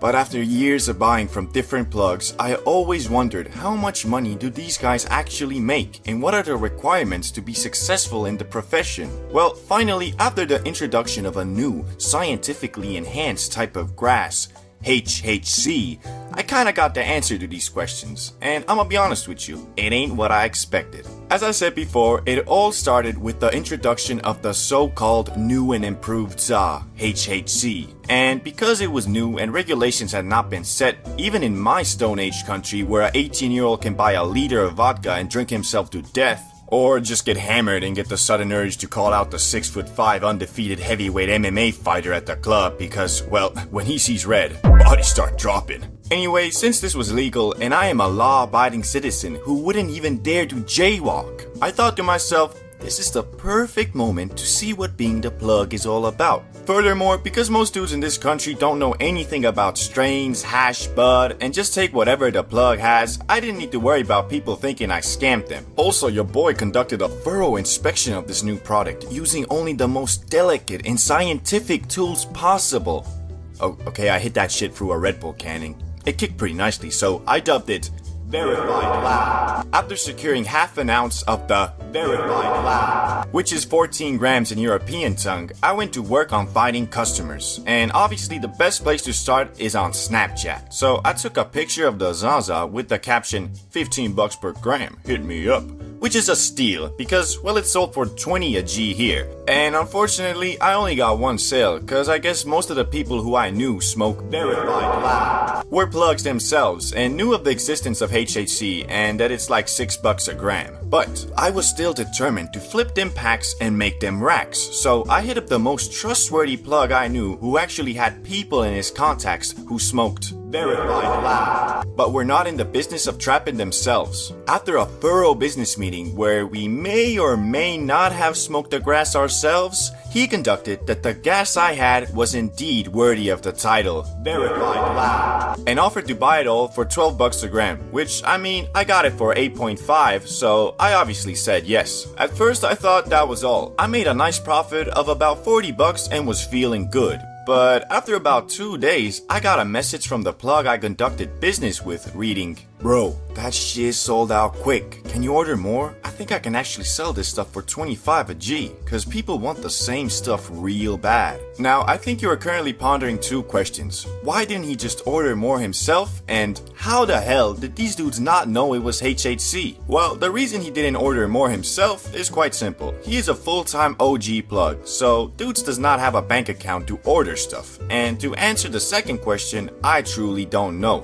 I couldn't really believe it myself, but I guess most stoners really don't give a fuck about news and staying up to date with it. In the words of the great plug himself, these dudes just wanna get as up as possible. They don't know nothing about no THC, HHC, CBD, BBC, NBA, MMA, nothing. Anyway, it all sounds great, right? Everybody loves the Verified Lab and are willing to pay premium for it. Plus, it's all technically legal and I don't even need to sell it myself. Well, it would have been, but there were two problems that made it a bit more sketch. You see, the issue with HHC is that it's a chemically produced product. All it actually is THC with a couple extra hydrogen molecules. And through thorough research, both practical and scientifical, I found out that HHC is very unstable in nature, meaning one patch of the same strain can truly be Verified Lab. But then the next patch made with the exact same saw and same way could be some whack leftover Reggie. It's because it's very hard to control how well this hydrogen molecule binds to the THC, and not financially worth it to control the potency of each patch. So you could order that shit once and get some damn moon rock, or like the first experience I had with HHC, get some damn oregano. And the second problem was the plug I was conducting business with didn't want that risk all to himself, so I would have to cover the upfront costs of the HHC and then give it to him where he would hopefully flip it for 25 bucks a G,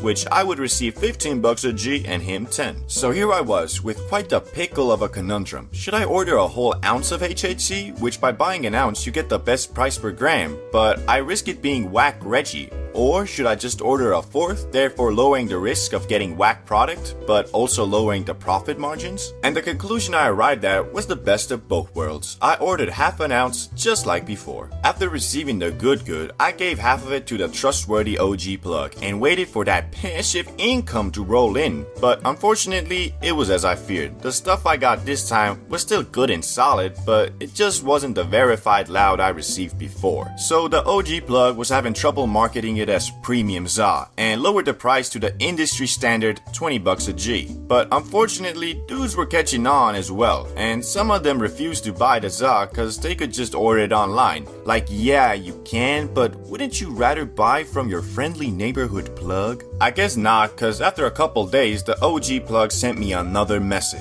Yo, this stuff ain't moving like before, and people catching on about the origins. I have half of the stuff left. If you want, I'll buy it out for 10 bucks a G, or just return it to you. Which I hesitantly chose the first option, so I had him just buy it out. Yet, there was still the issue of the 7 Gs or so I had left, which I initially planned on flipping, but was unfortunately unable to, cause mofos knew I got that shit for pennies compared to the asking price. So I did as all plugs would do and dubbed the leftover HHC as my personal stash, and just started blazing my own product, which was kinda stupid in hindsight because a couple weeks after, HHC was illegalized, as we all knew it would be, and became a rarity in the ZA industry. Which mofos started flipping that shit for 30 bucks a G, like goddamn, it ain't even that different from normal ZA. Anyway, by the end of it all, I made a bit under $100 in profit, or in another metric, about 10 Gs of ZA, which I smoked myself. So really the conclusion to my plugging experience was I got free grass, which was a bit underwhelming cause I was hoping to become the local Pablo Escobar, if you know what I mean.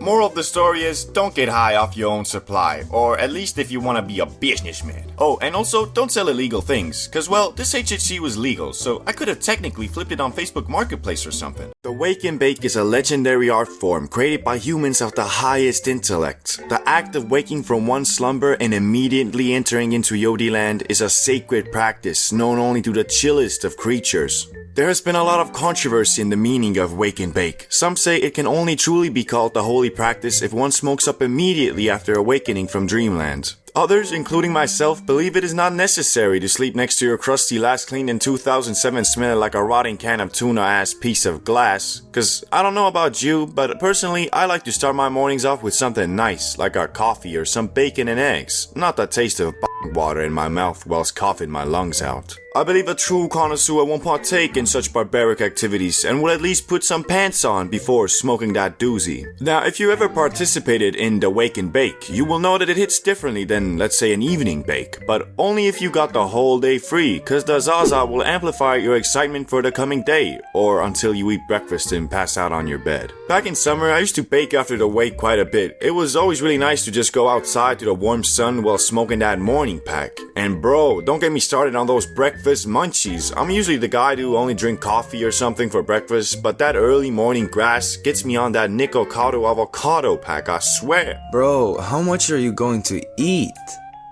Everything. And after a delightful breakfast like that, how can you be anything but energized?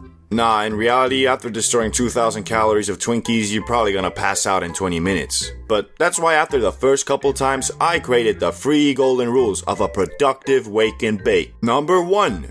Don't have a demonic ritual that involves you sacrificing 15 hot pockets in your stomach. But you just said that the breakfast munchies are nice. Yeah, they are, but you have to treat the massive breakfast kind of like drinking alcohol. So you gotta understand the sacrifice you are making by having that giant breakfast. You are effectively done for the day, as you will most likely fall right back to sleep after, and then when you do wake up from your 3-hour morning nap, you'll feel all hazy and bad, cause you just wasted your whole day. Lazy piece of shit. So if you wanna avoid that, don't wake and munch. Number 2. Make a plan the night before. Have goals set for the day. Basic stuff like buy groceries, maybe work out, hang with some friends, stuff like that. Cause when you have a plan the night before, you are much less likely to just sleep the whole day and then at night feel like a lazy fat tub of lard. But also keep in mind, you are supposed to have fun on a wake and bake, so don't make the objectives too hard cause you're probably just not gonna do them then. Some of my favorite wake and bake activities include going to the gym, playing a team sport, playing a story game, bathing in the sun, going to the store, hanging out with the homies, etc. Anyway, time for the last rule, which is number 3. Don't get obliterated on the wake and bake. So this one is kinda obvious, but important nonetheless. It might seem like a great idea to get soinked up to nines on your first hit, but in reality, all that will do is spoil the plans you set the night before. Cause no matter how productive of a smoker you are, when you're faded to the max, there is about a 95% chance you'll tell yourself, ugh, whatever, I'll do it tomorrow. which once evening rolls around will hit you with that existential depression. And the only way to escape from that is with the purest form of productivity. We've all had it, we all know it. 2 a.m. motivation. The drugs, the cigarettes, that dumb bitch. It all starts fucking today, alright? No more fucking excuses. This is the year of the fucking soldier. And I mean, even though who doesn't love a bit of midnight motivation, it won't get you anywhere in the long term, and really is usually just a sign of doing nothing useful during the day. But hey, if you follow these 3 golden rules, I'm sure your future wake and bakes will be much more productive and fun. At least I hope so. You know, the line between a fun high and a you done high is very thin, and that shit is no joke. Sometimes all it takes is just one extra puff. And that's when I finally realized that dude was not talking about no Coca-Cola to drink.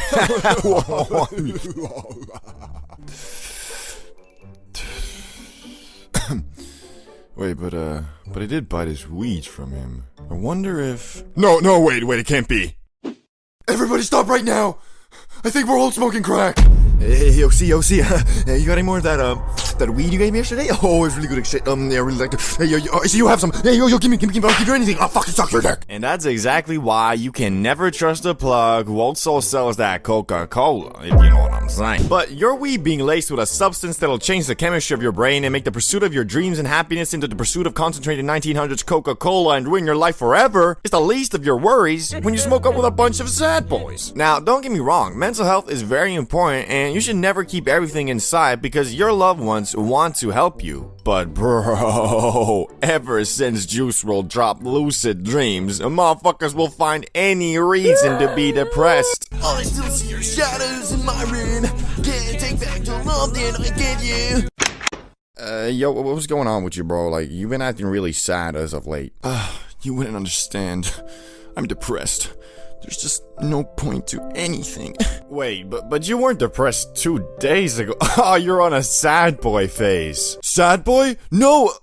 Oh, fuck, I guess I am. Yeah, bro, how about we go to Salamander's place, get obliterated, and play some Super Smash Bros. Instead of whatever the fuck you're doing here? Yeah, what am I doing here? Yeah, let's just get out of here. 1 hour later. So, Ricky, you still sad? Nah, I'm having a blast. Wait, but you were saying something about, like, someone's shadows you were still seeing in your room? I don't want to talk about that. And that's the story of how we were able to stop Ricky from becoming a full-time sad boy, just in the nick of time. But besides almost losing a friend to the song Sad! There have been 2 extremely scary highs I have gone through. One was instigated by the Popo, man, fuck the police! And the other was from the fear of losing my life. Let me set the scene for you. I'm in high school and I've smoked maybe 3 or 4 times ever, but the last time I did was months ago, so my tolerance was damn near at the level of smelling some grass and getting faded. Anyway, so I had a couple friends who have been asking me relentlessly to get some and get faded because they didn't know any plugs and really wanted to try it. So one weekend I decided to finally fulfill their request and hit up my homie Salamander and acquired the exotic. The weekend came and we found ourselves in my dorm room rolling a J, which, well, I had rolled it and it took me a while because my stats were low AF. Basically, I was out there trying to pick an expert level lock with 0 points in perception, dog. After going through 20 papers, the abomination was ready though, so we went deep into the local park and sparked it.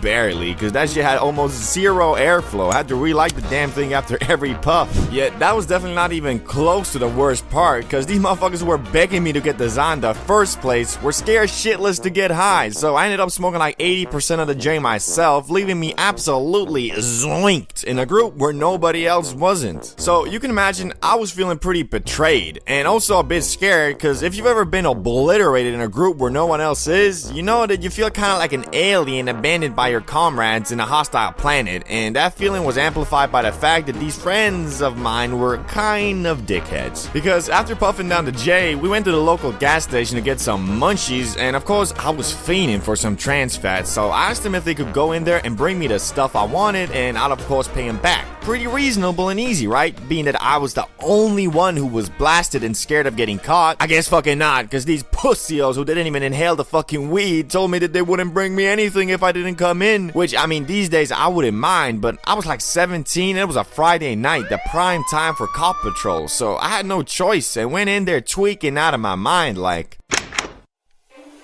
Oh fuck, this place is full. Shit.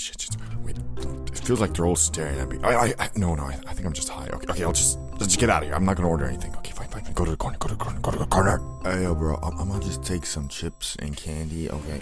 And can you give me the car keys so I can just wait it out in the car while you guys wait for your food? Yeah? No. What? Why? I'm not even gonna turn it on, bro. Hey, guys, bro, I got an announcement to make. This motherfucker, bro, shut the fuck up. That ain't funny. I'm baked as fuck, you pussy. Okay, but yeah, you're not getting the keys. So basically, these scumbags just decided to torture me, and because I had to wait for their food anyway, I went to order some too, and as I was doing so, 3 girls from my school approached me at the counter and were like, yeah, I'll have Hey, see, I heard you guys smoked some weed, yeah? Well, no, I'll have the dumplings, yeah. But yeah, we definitely did. We're all super duper sober bober. Yeah, you did. Dwayne said so. You got some left? You can come to our place if you have some. We really want to get faded too. And in that moment, I had to pause and rethink my whole life because I did not in fact have any left because I wasted it all on my rinky-dinky sausage party bum fun enjoying friends. Which if I would have had some left, I could have gone to these girls' crib and smoked up with free hot chicks. But no, I donated all the weed to Dumber, and me, the dumbest. And after that realization of alliances, I changed the famous saying, bros before hoes, to bros who aren't hoes before bros. And I live by that to this day. But the scariest part was yet to come, because as I was waiting for my food posted up at the ice cream station, a cop walked in. And that just set my tweak meter to a whole new level. I felt my heart rate spike to like 200 and I was shaking just begging God for him not to walk towards me. But he fucking did. I avoided eye contact at all costs, but it seemed he had his eyes set on me. He got closer and closer until he was standing right in front of me. Fuck, why is he here? He knows I'm faded, doesn't he? Oh shit, I'm fucked. I'm going to juvie. This is over. Oh my God, I'm gonna fucking die. Yes, officer? Could you move out of the way, please? I want some ice cream. Yeah, of course. My bad. Thanks. Nothing better than some good old Ben & Jerry's to complement a sour diesel joint. Shit, fucking fire. Okay, the last part maybe didn't happen, okay? Anyway, the build-up, the weed, the cop, everything combined gave me some of the worst anxiety I've ever had. But the relief when he just wanted some ice cream was equally amazing. I had gotten away from this horrid situation, and once we got our food, we went to a hangout spot where I got really cold and tweaked again. Overall, I'd rate the high a 7 out of 10 just because it was eventful and I got a nice adrenaline dump, but it would have been a damn 9.5 if your boy could have gone to the girls' crib and got faded with some hot females instead of my pussy friends, goddamn. Although this high was quite stressful, it did have its highlights. Drunk versus high, the two most common altered states of being us humans indulge in, which, believe it or not, your preferred choice between these two vices can actually show a lot about your overall personality. For most of us, if you plan on getting high and hanging out, it means eating Doritos, rewatching Pineapple Express, and or playing video games. On the other hand, getting drunk and hanging out usually means stumbling around the club with your friends, yapping with strangers, trying to close a deal with potential prospects, and finally vomiting in the bathroom just to go back to the dance floor and repeating the previous steps until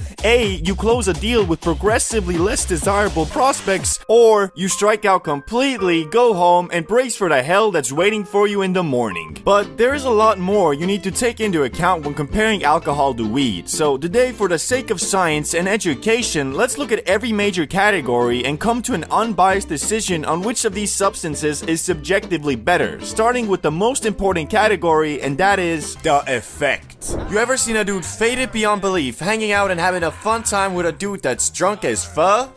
The answer is probably no, because as I said earlier, the personalities of the two substances just don't mix very well. Being high is a combination of overanalyzing every thought you have and really going deep into your inner 10-year-old, which means laughing uncontrollably at a TikTok your homie sent you one moment and then the next remembering that we're all really just chunks of matter roaming an endlessly expanding universe without no clear purpose except enjoying your time alive. Ooh, funny cat video. And being drunk is the exact opposite in the way that instead of overanalyzing your decisions, you don't think about them at all. You're telling me if I did a backflip off that table right now, I'd impress all the hoes? Yeah, probably.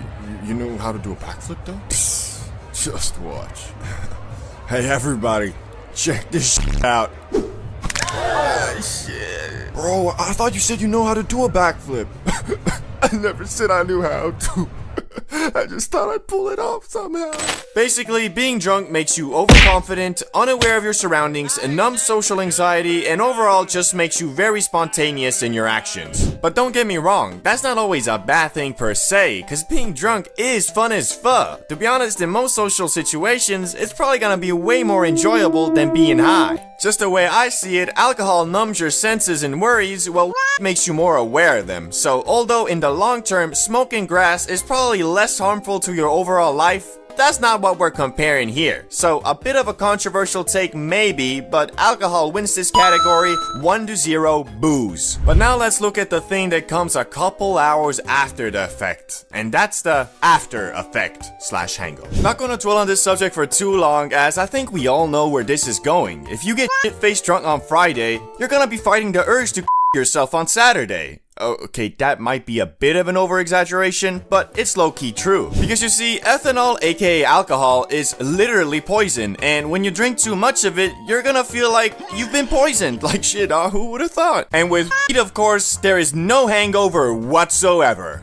Well, not really, cause if you ever gotten absolutely annihilated to the point your body switches to autopilot before, then you know after waking up the next day, there is a high possibility you'll experience low energy, haziness, brain fog, and worst of all, the desire to get smacked again in the morning so you can binge watch season 1 of SpongeBob and ignore all your goals and aspirations. But that is a lot better than feeling so awful that you become a devoted Christian overnight and start begging God for mercy.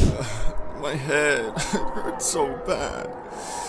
I know I haven't reached out in a while, God, but please end this suffering, and I promise I'll never drink again. Hey bro, wanna go to Lucy's place today? Everybody's coming. It's supposed to be a crazy party.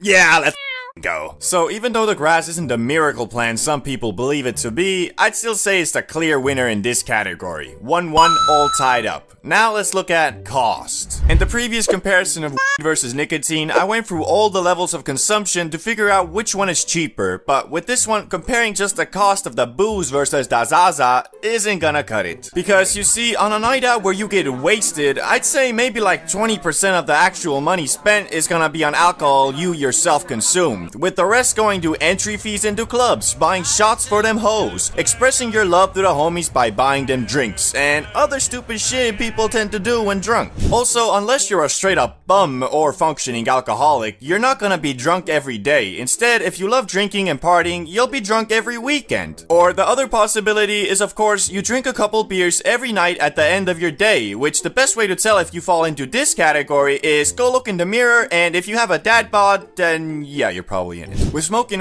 though, your primary cost is gonna be in the weed itself, ranging anywhere from $40 a month if you only blaze on the weekends with your homies, all the way up to like $500 a month if you're getting high every day. Which this category is quite hard for me to pick a clear winner because it really just depends on your personality and self-control when drunk. So I'ma leave it at a tie. I'm sorry, it's the only way to be fair. 2-2, we're still tied. Now time for addictiveness. I think the best way to answer this question is by looking at what these substances do to you, starting with alcohol. The saying, drink away the pain, exists for a reason. Alcohol is a numbing agent. It numbs your senses, numbs your brain, numbs your body, and it numbs the pain. Basically meaning you can drink away your problems for the night, which if that isn't enough of a red flag, it also has some pretty major withdrawal symptoms if you decide to stop being an alcoholic one day. And although with there can also be withdrawal symptoms, it's a bit harder to get that far, and from what I've digged up, they're not as hard to overcome. Although, take that with a grain of salt because the research on this field isn't super conclusive yet. But if alcohol is a numbing agent, then what is the ganja? Glad you asked. In my opinion, the Zaza is an amplifier, so if you're sad and dealing with some serious emotional damage and then smoke a doozy, you're gonna be even more sad and the emotional damage will feel much worse. Obviously, if you get so blasted you switch to manual breathing, it can also numb the pain to some regard, but that's only because your brain puts your trauma aside to focus on surviving the high, and it's not like it's always gonna do that, it might actually just make you focus on your misery even more. That being said, I'ma give this point to the Zaza, because although saying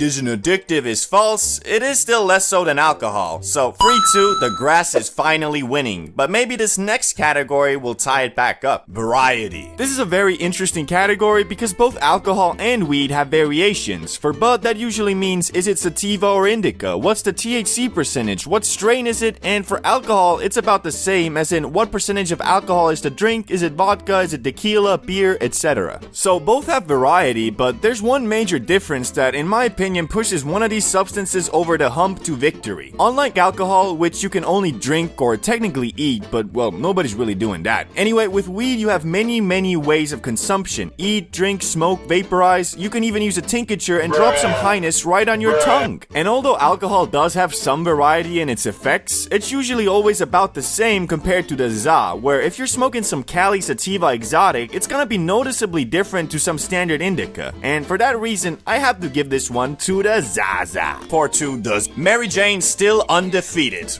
I think we can all agree that the magic broccoli can make you more creative. However, how does that creativity translate outside the realm of Yodiland is a whole different question. Now, me being the certified weed scientist, doctor, officer, and more, I've had a lot of sometimes stupid, sometimes brilliant ideas, well, bugging off the Zaza. Like this one time when me and my brother were just enjoying a beautiful summer day outside on the terrace, faded AF, when by the gods I was struck with an idea so brilliant and great, I just couldn't stop until it came to fruition. And what was this idea? Well, it went something like this. Oh my. Hey bro, I just got this great idea that I think we should do right now. Okay, what is it? I got 2 words for you. Virtual reality. And what transpired after this is one of the most sad, stressful, and heartbreaking experiences of my high career. Although my brother was hesitant at first, after I explained why virtual reality will quite literally change our lives forever, he agreed to it. The only problem now was we were broke. Well, not completely, but these damn VR headsets cost anywhere from $400 to $1,000 new. And ain't no way we were about to drop a bag like that on some VR porn. Games, I mean VR games. That's what I was saying. So we did what any other broke 20-year-old with a materialistic dream would do. We went on Facebook Marketplace, where after a while of searching, we found a Oculus Rift S being sold for $150, which is a great deal. I mean, it cost $400 new, plus it was only 20 miles away, so we could be there in like 20 minutes. So obviously, we went ahead and bought it, without really asking any questions nor looking through the description of the post, which mentioned a cat nibbling on the cord, but hey, what does that have to do with anything? It was broken, okay, that's what it had to do with it. But not in a won't even turn on way of broken. It was like work for 20 minutes and then doesn't broken. Plus, it didn't even use a normal HDMI cable, so we had to buy a damn $50 adapter for it as well, that we haven't used ever since this incident with VR. After like 2 days of screwing around with the settings and trying to fix the nibbled on cable, we got it to work for the record-breaking time of 1 hour. Yes, 1 hour of virtual reality. But, you know, we spent like 10 hours getting it all set up and fixing the damn errors. Plus we dropped $200 on the supplies, so, yeah. And, I think it's time I confess my sins right here on the channel. After a week of having the VR headset, we sold it. For a profit. To an unexpected kid who probably was saving up money for months to get it. Sorry. But it's a dog-eat-dog world, and I put in the description the same damn thing. A cat nibbled on the wire. So yeah, I think the kid learned a valuable lesson worth more than the $200 he gave me for the broken headset. I mean, the VR headset. But it's not all bad, cause I've had some pretty banger ideas while high as well. Like this one time when I was inhaling that broccoli and stumbled upon these high stickman channels that were popping up, and I thought to myself, wait, hold up, I'm high. I know how to use Microsoft Paint. I can do this. And look, it was one of those ideas that you have while high, but it was actually a good idea. Very unlike this one time when me and a couple homies were hotboxing in the car when I came up with the genius plan to go sledding in the middle of winter whilst completely blasted, whilst only having on a hoodie and whilst only having our damn legs for transportation cause the car was just a stationary hotbox machine. So yeah, at the time I don't know what I was thinking. I remember just focusing on the awesome part, you know, the whole sledding down the mountain thing, but didn't take into account how cold it was, how much we needed to walk to get up the mountain, how I only had a f***ing hoodie on, plus I forgot about my crippling paranoia about feeling cold. Like literally, my dumbass brain just sometimes flips on me like, hey, psst. Yeah. So you're having fun? Feeling good? You know, yeah, it's a beautiful day, you know, I'm having a good time. Yeah, it is. But you're freezing cold, aren't you? No, what? I'm not. Well, now you are. F*** you. Talk to you in your next high. Peace. So yeah, I don't know what I was thinking with that sledding plan. I was just really hyped about it for no apparent reason, but I think that's just like, it makes everything seem awesome. Another weird obsession I seem to have when I'm faded is real Japanese samurai swords. I don't know why, but there's just something about knowing that the sword you are holding was once used for actual combat by a true samurai. But hey, that just might be me. 10,000 BC, a group of cavemen in the Oki Islands of Japan needed some warmth and wanted to start a fire when they discovered a funny looking green plant, and either out of curiosity or desperation took it and inadvertently created history's first ever hotbox. Yet this early grass was not that loud that people be smoking today, because as we know, over the years the za has been scientifically and artificially cultivated to be much more concentrated in the high it gives. So although it is funny to think about a group of cavemen purposely starting a fire in a small shelter for the sole purpose of getting faded in a hoe, it is unlikely that it actually ever happened. Yet aside from this iffy recreational stint in Japan, hemp was first commonly used in the lands that are modern day Mongolia and China for more practical uses like eating it. Which, after saying that, you might be imagining something like this. Yo, what's up? How you doing? Had any fun with those new seeds I gave you? Yo, nah, I actually came here to give them back. Last night I was looking at the moon and I swear that motherfucker was looking right back at me. But alas, this probably wasn't the reality because the THC levels in this early cultivated Zaza were just really low, but soon the Chinese would discover that the holy plant's fibers were also great for making stuff too, like clothes, paper, and bowstrings. Which turns out hemp fibers were superior to the bamboo ones used by rivaling factions, allowing the Chinese to shoot their arrows much further. So basically, back in the day, if you were having a long distance bow battle and were losing, you might have screamed out, "We need to get closer! These motherfuckers have weed!" Anyway, it wasn't long after mofos realized that the loud wasn't only good for making stuff, it was also great for treating physical maladies. And after a couple thousand years, Emperor Shen Nung, known as the father of Chinese medicine, included the magic plant in his medical encyclopedia under the name Ma. Which, that sounds oddly similar to Za, doesn't it? I'm guessing every couple thousand years the first letter changes or something. But now, let's explore the question we're all asking. When exactly did mofos start ripping that shit to get faded? Well, one of the earliest counts is about 2,500 years ago, when researchers discovered 10 mini barbecues in a cemetery near modern-day Tajikistan that had residue of burnt cannabis with a much higher concentration of THC than normal, probably meaning it was selectively bred to get you, well, lit. Although this was one of the first counts of people purposely inhaling the broccoli to get high, it was most likely used as part of a ritual to invoke an altered state of mind so you could communicate with spirits. Which shit, dog, I wanna know what these dudes were smoking, cause I ain't never heard of no grass that gets you to the spirit realm. This might have low-key been the last kush Snoop Dogg smoked, cause once you get so high you start communicating with your dead gran-gran, that's when you really might be like, Okay, I think it's about time I stop smoking this shit. Since cannabis, for one reason or another, proved to be quite the useful plant, people started trading it around the world as soon as it was domesticated. Which the only people who didn't really fuck with the Zaza were Europeans, who preferred getting hammered instead. Which is low-key reflected in modern times too, especially in the northern countries where once you turn 18, you can drink as much poison as you want, but if you want to blaze, well, you might be looking at a little bit of jail time, my boy. But now, let's quickly go over the uses of cannabis throughout different cultures so we can move on to the modern age, starting with Hindus. They made something called bang, an edible cannabis paste that had medicinal properties but also got you high. This could be added to a variety of foods and drinks, which this bang was the preferred food of the Hindu god Shiva, making him in my eyes the god of edibles. Disclaimer, that was a joke. Islam. Here the za was called hashish and was introduced about 1,000 years ago, which hashish wasn't strictly forbidden in the Quran at first, so a lot of Muslims ate it for its medicinal and relaxation properties. But later, Egypt basically banned it, and also the Quran was revisited by many and reinterpreted to include hashish to be banned just like alcohol.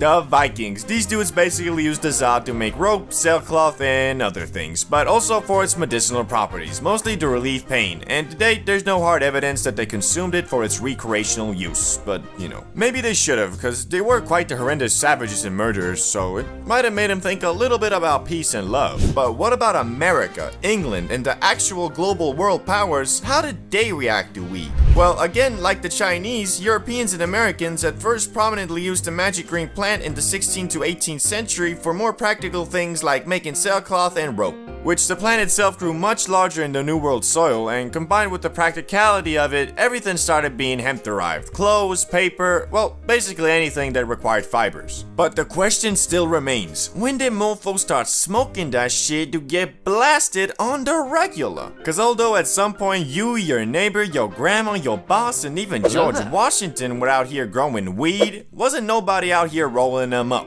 Well, until the arrival of Mexicans. The loud version of hemp first arrived in Brazil in the early 1500s by way of enslaved Africans traveling with the Portuguese. And the native South Americans, who were already consuming some other psychoactive substances, quickly started blazing the Zaza too, and its use soon spread across South America and into Mexico, from which in the 1910s is when the loud first spread into the US, via Mexican immigrants escaping the effects of the Mexican Revolution. And almost immediately the good was viewed as a threat, and by 1931, 29 states had banned its use. Although it wasn't really the Zaza that the US didn't fall with, it was unfortunately mostly just racism against Mexican Americans and black citizens of the South, which both these groups were enjoyers of the za to some regard, so it became a scapegoat for racial bias in the US, and they blamed it for everything from petty crimes all the way to murder. And in 1937, the US completely banned all non-medical use of weed, which all of this kind of explains why the mostly peaceful plant has been thrown in the same Schedule 1 category with full-on life-destroying substances like heroin and cocaine. But thankfully, a couple decades later came the hippie movement of the 1960s to 1970s. This is what likely sparked the comeback for weed, cause unlike before, when the Zaza was mostly smoked by Mexican immigrants and black citizens who the US was massively racist against, the hippie movement had middle-class white American youth start blazing too. Which it was all about love, peace, spirituality, non-violence, and of course, every hippie's favorite, recreational drug use. Although most hippies were all about peace and love, that was quite easy to say when most of them were literally privileged enough to drop out of college, run off with Cassandra in a rainbow van, go on copious amounts of mindset-altering trips, mostly powered by LSD, and then return 10 years later to their parents and have them say, "It's okay, son. I was young and stupid once too." Anyway, although the grass was still federally illegal, this didn't really do much, cause in 1976, 1 in 8 Americans over the age of 12 admitted to smoking it in the past 30 days. Hippies though were especially interested in cannabis, so much so they went on something called the Hippie Trail, which was basically an excursion by the youths of the world to go over to the Middle East and India, all while riding in magic buses and discovering new ways to get absolutely blasted, such as smoking the concentrated Zaza resin known as hash. But acquiring the Zaza would soon get much harder, because you see, most of it came from Mexico, so in 1969 the US started patrolling the border, and in 1975 they got even more aggressive and started spraying herbicide on Mexican wheat plants. And so good old supply and demand made grass prices skyrocket, which a lot of people started then growing the plant themselves in mini greenhouses, closets, bathtubs, storage units, basements, wherever they could. But then in 1982, Mr. Smarty Pants Ronald Reagan took it even a step further by encouraging the streamlined arrest of anyone in possession of an illegal substance, which was really dumb because most of the focus was on pot, all while crack, meth, and heroin were all still being transported and consumed on a regular basis. Even worse, this enforcement seemed to be racially motivated because despite plenty of traffickers and consumers being white, the majority of arrests were Latino and black youths, all while this bizarre over-focus on cannabis allowed the growing opioid epidemic to go unchecked. But thankfully, the US is slowly learning from their mistakes, where today 24 states have legalized the recreational use of marijuana. On top of that, the increased level of research on it has also found multiple medical use cases and can be prescribed to you by special doctors if seen fit. And although the Zaza is still federally illegal and a Schedule 1 drug, the overall perception of it has changed for the better, including in December 2022 when President Biden signed a bill to make it easier for researchers to obtain plants for their studies, which will hopefully accelerate the learning of positive and negative side effects of consuming the Za even further. But all that aside, the overall vibe towards the loud has gotten a lot more accepting, and these days more and more people view the smoking of the grass not as you being a junkie, but the same way as having a couple beers with the homies on a Friday night and watching some WWE. The first high, a core memory, and whether you enjoyed it or not doesn't really matter, because for 95% of people, their first time literally shapes their entire opinion on the grass. Almost everybody who isn't age 50 or over and says, weed is the work of the devil, and should be more illegal than even meth. Well, actually it is. The Za is Schedule 1 and meth is Schedule 2, so... Yeah, that's right. That's why I love America. Greatest damn country in the world. USA! USA! USA! Anyway, what I was saying was that most people who tweak their first time are put off by it for a while and shape into Za haters, and people who have fun their first time, believe it or not, don't all become mindless junkies who eat Little Caesars and watch SpongeBob all day. Rather, when asked their opinion on weed, they'll probably just say, my stomach turned into an endless void with an unquenchable hunger for anything edible, which was followed by a sleepiness so uncontrollable I passed out halfway into my 25th Twinkie. It was pretty fun. So obviously me, CBD bro, who runs an entire YouTube channel dedicated to the green plant, must have had the latter experience, right? Well, not really. As you see, when I was but a wee lad, uncontaminated by the forbidden fruits of the world like alcohol, nicotine, and yes, weed, always believed that alcohol makes you homeless, nicotine makes you a little bitch, and weed makes you lazy. Thinking that, I didn't want to waste not just my first high, but my very first time feeling anything besides normal on eating Doritos and watching Family Guy. Which, after turning 17, I decided it was about time I lost my substance virginity and planned to do so on Christmas dinner, where I was gonna let El Marijuana put its big, fat, thick, juicy, delicately rolled J in my mouth, but only after I had eaten, as I believed if my tummy was full, I wouldn't get the munchies and could instead contemplate the meaning of life my time high. And thankfully, I had an older brother who was more than willing to give me a puff or two from his Christmas dinner J for $4, the fucking cheapskate. So we went upstairs and started puffing, which Rezex was instantly bamboozled from the magic grass. Nice, it's not a dud. Now it's my turn. I grabbed the J and puffed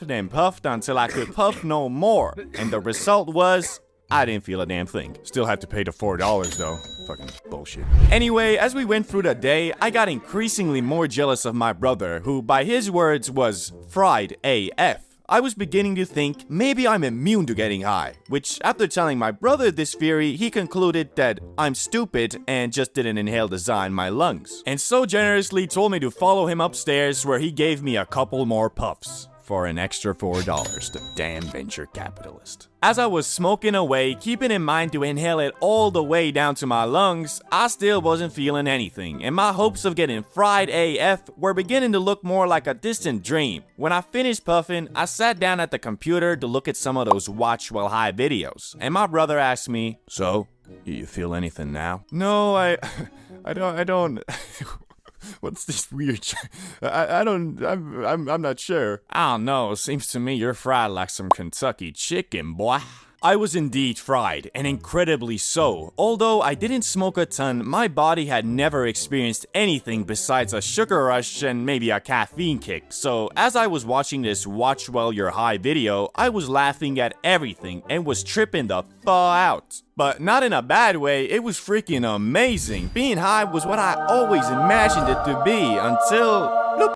I'm sober again. Yeah, you heard right. My first high lasted like 30 seconds, and in an instant, I was back to normal, which I don't know why. Even to this day, when I tell people about this, nobody can relate because no one has experienced this phenomenon. But since I'm a scientist, I have developed a super duper concrete theory backed by quantum mechanics and the late great Stephen Hawking on my experience, and overall the reason why a lot of people who smoke their first time don't feel anything. I theorize that all humans have a natural block against foreign substances, a wall per se, and when an individual inhales za, the particles act kind of like micromissiles targeting your cannabinoid receptors. For the people whose defensive wall is strong enough, it will stop all perpetrators attempting to infiltrate your brain. But this wall isn't regeneratable, so if the micromissiles fail to get you fried at first, the next time they'll have an easier time against your already damaged wall of defense. Now, I bet you're thinking to yourself, this mofo been smoking too much of that Einstein pack. And to you, I say maybe, but also I have practical proof of this theory. I used to be a pro baller, and one day me and a couple hooper friends who all have great immune systems and therefore probably good za defensive walls decided to smoke up, and to my buddies, it was their first time. Once we lit the J and passed it around, I made sure to tell everybody to inhale the smoke in their lungs, which I'm pretty sure they all did, but still, I was the only one who got high, cause it wasn't my first time. But when I smoked up with some of my non-athlete first-timer friends, they all got high like normal. So, conclusion, defensive saw wall is a real thing and I stand by my theory. Anyway, although that was my first time feeling high, I wouldn't call it my first high because it only lasted for half a minute. My first real high experience was something even more memorable and etched to my brain until I die. A couple weeks after the last incident, me and Riz X decided it was about damn time I actually felt the true loving touch of the Mary Jane. And this time, instead of having only scraps of za, we bought a whole gram to hopefully destroy my highly speculative za wall. I think it's real. Also, at this time, we were obsessed with freestyle rapping, so we decided the plan of action was to smoke up, eat candy, and rap battle to copyright-free beats while recording it so we could listen to our unreleased tracks in the morning. Since our parents were away for the night, we got the whole apartment to ourselves and planned on rolling 2 J's, both containing 0.5 Gs. Since we were petrified at the thought of getting caught blazing, instead of being sensible and smoking the J's near a window and just blowing the smoke out, we put our jackets on and walked 500 feet away from the apartment to light up, just to be sure that there wouldn't even be a microfiber of evidence that we were smoking the devil's lettuce. As we were consuming the J, all I could hope for was that this time I wouldn't just get a limited free trial, but the actual full version. But alas, when we finished puffing the J, I again felt nothing, or at least that's what I thought, cause as we arrived back home, I finally realized that, so you feeling it? Yeah, kinda. Sometimes the high hits you a couple minutes later, especially if you're going from outdoors to indoors as we did. And my highly accepted theory in the science community about this phenomenon is that through evolution, we have always considered indoors to be our safe zone and outdoors dangerous. Therefore, when you're outside, your brain doesn't allow the full faded and relaxed effect to take over, probably in anticipation of a roadman coming and chefing you up with the mandem. Okay, this one I'm not so confident in, and I have to come clean. I am in no shape or form associated with the science community. Yet. Anyway, now that we were high and in the living room, we started putting on some beats and freestyling. And to this day, I have yet to replicate the skill and precision of my flow that high. It's hard to explain, but nowadays, I can't rap for shit. I mean, I'll spit one line and be like, yo, I've been getting money making racks, cause you know I flip them packs. That's facts.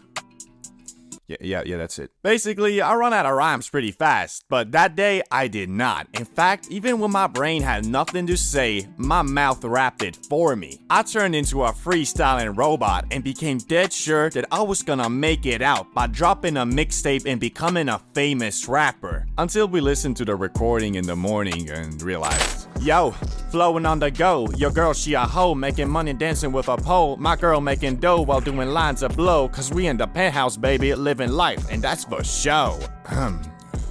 Yeah, I'll try YouTube instead. What's crazy though is that after that, I was never able to replicate the auto-rapping again, so my rap career never flowered. So yesterday, I was packing myself a big ol' hit, as per usual, and thought to myself, man, I'm really hitting this out from this wacky silicone machine-crafted laboratory-grade piece. Like, what happened to the Apple BONG, the can BONG, the good old spliff? And so today, I'm coming at you with the 5 levels of smoking grass, and how your equipment to do so evolves, along with your mindset and shit. Starting with level 1, the noob. This is the level where you still think the Za is some type of magical space unicorn shit, cause well, you've never done it, but your friends say it's crazy. So one day, you and the boys hear of a dude called Dragon selling grass in the school bathroom, so you band your money together and go acquire the grass. Once obtained and a safe area found, your friends are like, how are we gonna smoke this? Which, depending on where you're at, you're gonna end up either with a crappily handcrafted spliff or an aluminium can with holes in it. Whichever one you choose, you're gonna get faded in a hole that night, and either fly with the happy space unicorns or get tortured by thoughts like, I hope my mom doesn't call me right now. Is this ever gonna wear off? Was 9/11 an inside job? And if your first experience was the latter, then you probably didn't advance to the next level, at least for a while. But if you had a fun old time and continue to smoke up with your buddies, at some point you'll find yourself at level 2. Why does she always make my throat burn? After a while of smoking the Za from spliffs or from some shitty Mountain Dew can, you finally think to yourself, maybe I should invest in something that makes it so my throat doesn't want to eat itself inside out every time I take a hit.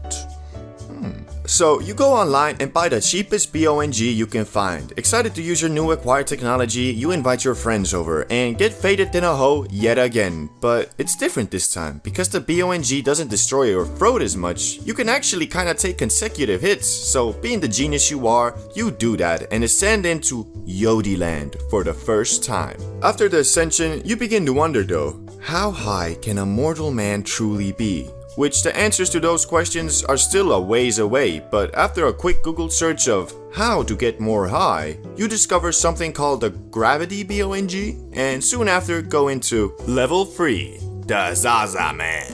Eager to try out your newfound powers of gravity control, you yet again invite your friends over and take a smack dabbly do off that thing. Which what follows is actually not as crazy as before, cause even though you all did get faded in a hoe, you also got sleepier than a hoe and got knocked out on the couch pretty fast. So you vow that the next time you use the powers of gravity, you'll drink an energy drink or something so you won't fall asleep like a baby. Even though it is pretty nice sleeping like a baby. Anyway, at this point, your friends are probably like, yeah, nah, that's a bit much. But because you're a crusader and haven't yet learned the lesson of moderation, you still want to get even more faded. So back to Google, and now you find yourself basically with 2 options, edibles or dabs. But because this is the 5 levels of smoking grass, let's just say you chose the dab pen. And shortly after, you move to level 4.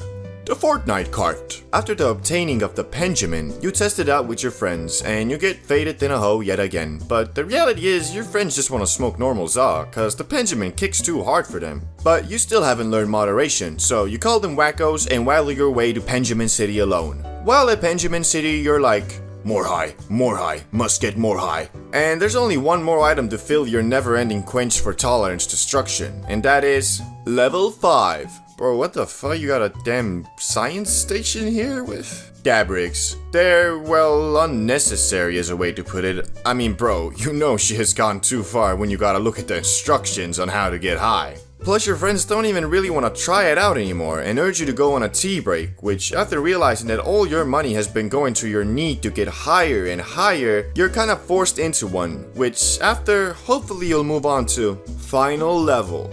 Ascend it. Finally, you realize smoking za isn't just about getting as high as possible, because every situation has its own limits of fatedness. So if you're just going out on a night out with your homies, best thing to do is to smoke a spliff. If you don't want to get faded in a hodo at home, do the gravity, and so on. The true power you have over all the other levels though is you've already gone through all of them, knowing that you can manage your tolerance correctly and smoke up with the appropriate tools for the appropriate situations. The first high, a core memory, and whether you enjoyed it or not doesn't really matter, because for 95% of people, their first time literally shapes their entire opinion on the grass. Almost everybody who isn't age 50 or over and says, weed is the work of the devil, and should be more illegal than even meth. Well, actually it is. The za is Schedule 1 and meth is Schedule 2, so... Yeah, that's right. That's why I love America. Greatest damn country in the world. USA! USA! USA! Anyway, what I was saying was that most people who tweak their first time are put off by it for a while and shape into za haters, and people who have fun their first time, believe it or not, don't all become mindless junkies who eat Little Caesars and watch SpongeBob all day. Rather, when asked their opinion on weed, they'll probably just say, my stomach turned into an endless void with an unquenchable hunger for anything edible, which was followed by a sleepiness so uncontrollable I passed out halfway into my 25th Twinkie. It was pretty fun. So obviously me, CBD bro, who runs an entire YouTube channel dedicated to the green plant, must have had the latter experience, right? Well, not really. As you see, when I was but a wee lad, uncontaminated by the forbidden fruits of the world like alcohol, nicotine, and yes, weed, always believed that alcohol makes you homeless, nicotine makes you a little bitch, and weed makes you lazy. Thinking that, I didn't want to waste not just my first high, but my very first time feeling anything besides normal on eating Doritos and watching Family Guy. Which, after turning 17, I decided it was about time I lost my substance virginity and planned to do so on Christmas dinner, where I was gonna let El Marijuana put its big, fat, thick, juicy, delicately rolled J in my mouth, but only after I had eaten, as I believed if my tummy was full, I wouldn't get the munchies, and could instead contemplate the meaning of life my time high. And thankfully, I had an older brother who was more than willing to give me a puff or two from his Christmas dinner J for $4, the fucking cheapskate. So we went upstairs and started puffing, which Rezex was instantly bamboozled from the magic grass. Nice, it's not a dud. Now it's my turn. I grabbed the J and puffed until I could puff no more. And the result was, I didn't feel a damn thing. Still had to pay the $4 though. Fucking bullshit. Anyway, as we went through the day, I got increasingly more jealous of my brother, who by his words was fried AF. I was beginning to think maybe I'm immune to getting high, which after telling my brother this theory, he concluded that I'm stupid and just didn't inhale the za in my lungs, and so generously told me to follow him upstairs, where he gave me a couple more puffs for an extra $4, the damn venture capitalist. As I was smoking away, keeping in mind to inhale it all the way down to my lungs, I still wasn't feeling anything, and my hopes of getting fried AF were beginning to look more like a distant dream. When I finished puffing, I sat down at the computer to look at some of those watch while high videos, and my brother asked me, "So, you feel anything now?" No, I don't. What's this weird I'm not sure. I don't know, seems to me you're fried like some Kentucky chicken, boy.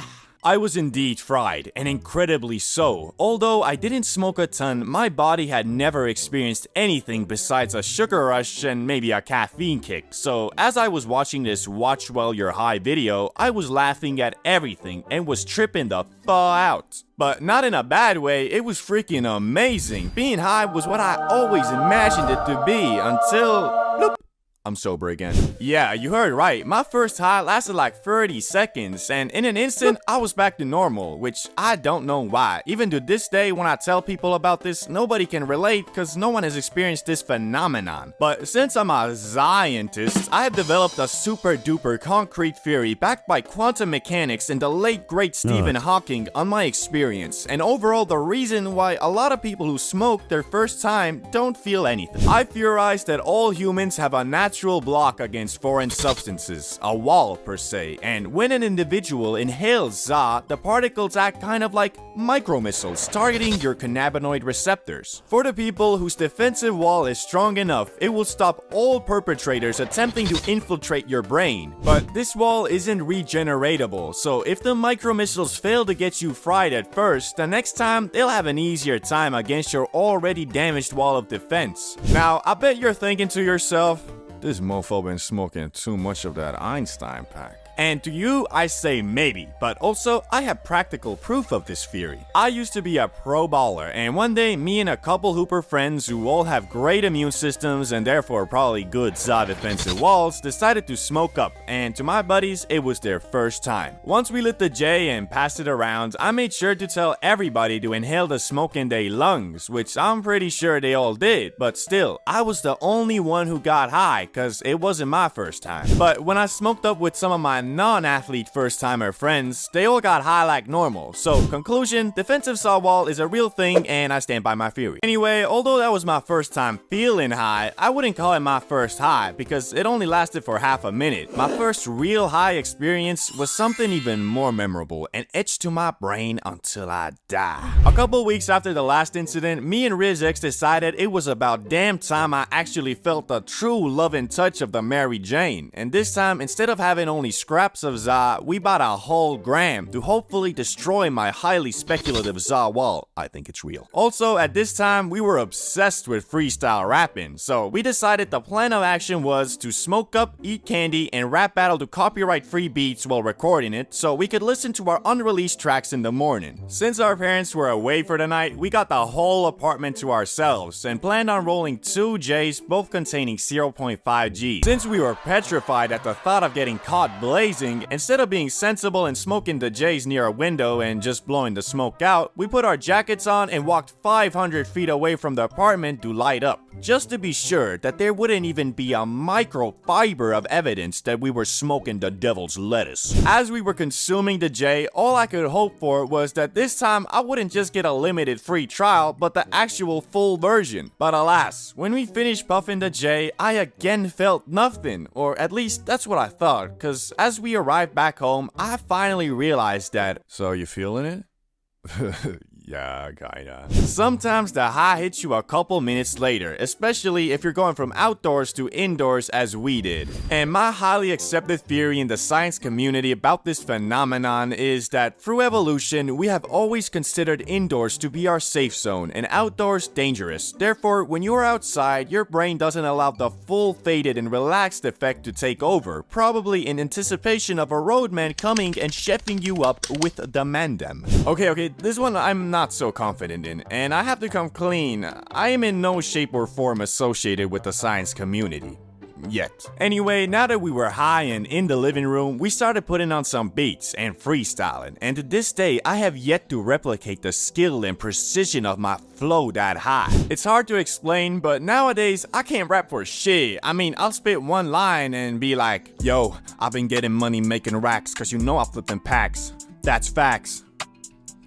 Yeah, that's it. Basically, I run out of rhymes pretty fast, but that day, I did not. In fact, even when my brain had nothing to say, my mouth rapped it for me. I turned into a freestyling robot and became dead sure that I was gonna make it out by dropping a mixtape and becoming a famous rapper. Until we listened to the recording in the morning and realized, yo, flowing on the go, your girl she a hoe, making money dancing with a pole, my girl making dough while doing lines of blow, cause we in the penthouse, baby, living life, and that's for show. Yeah, I'll try YouTube instead. What's crazy though is that after that, I was never able to replicate the auto-rapping again, so my rap career never flowered, but who knows, maybe I'll try to convert this channel into lyric videos and shitposting, all while steadily alienating my audience and killing my channel. Or maybe I should just make a separate channel for that?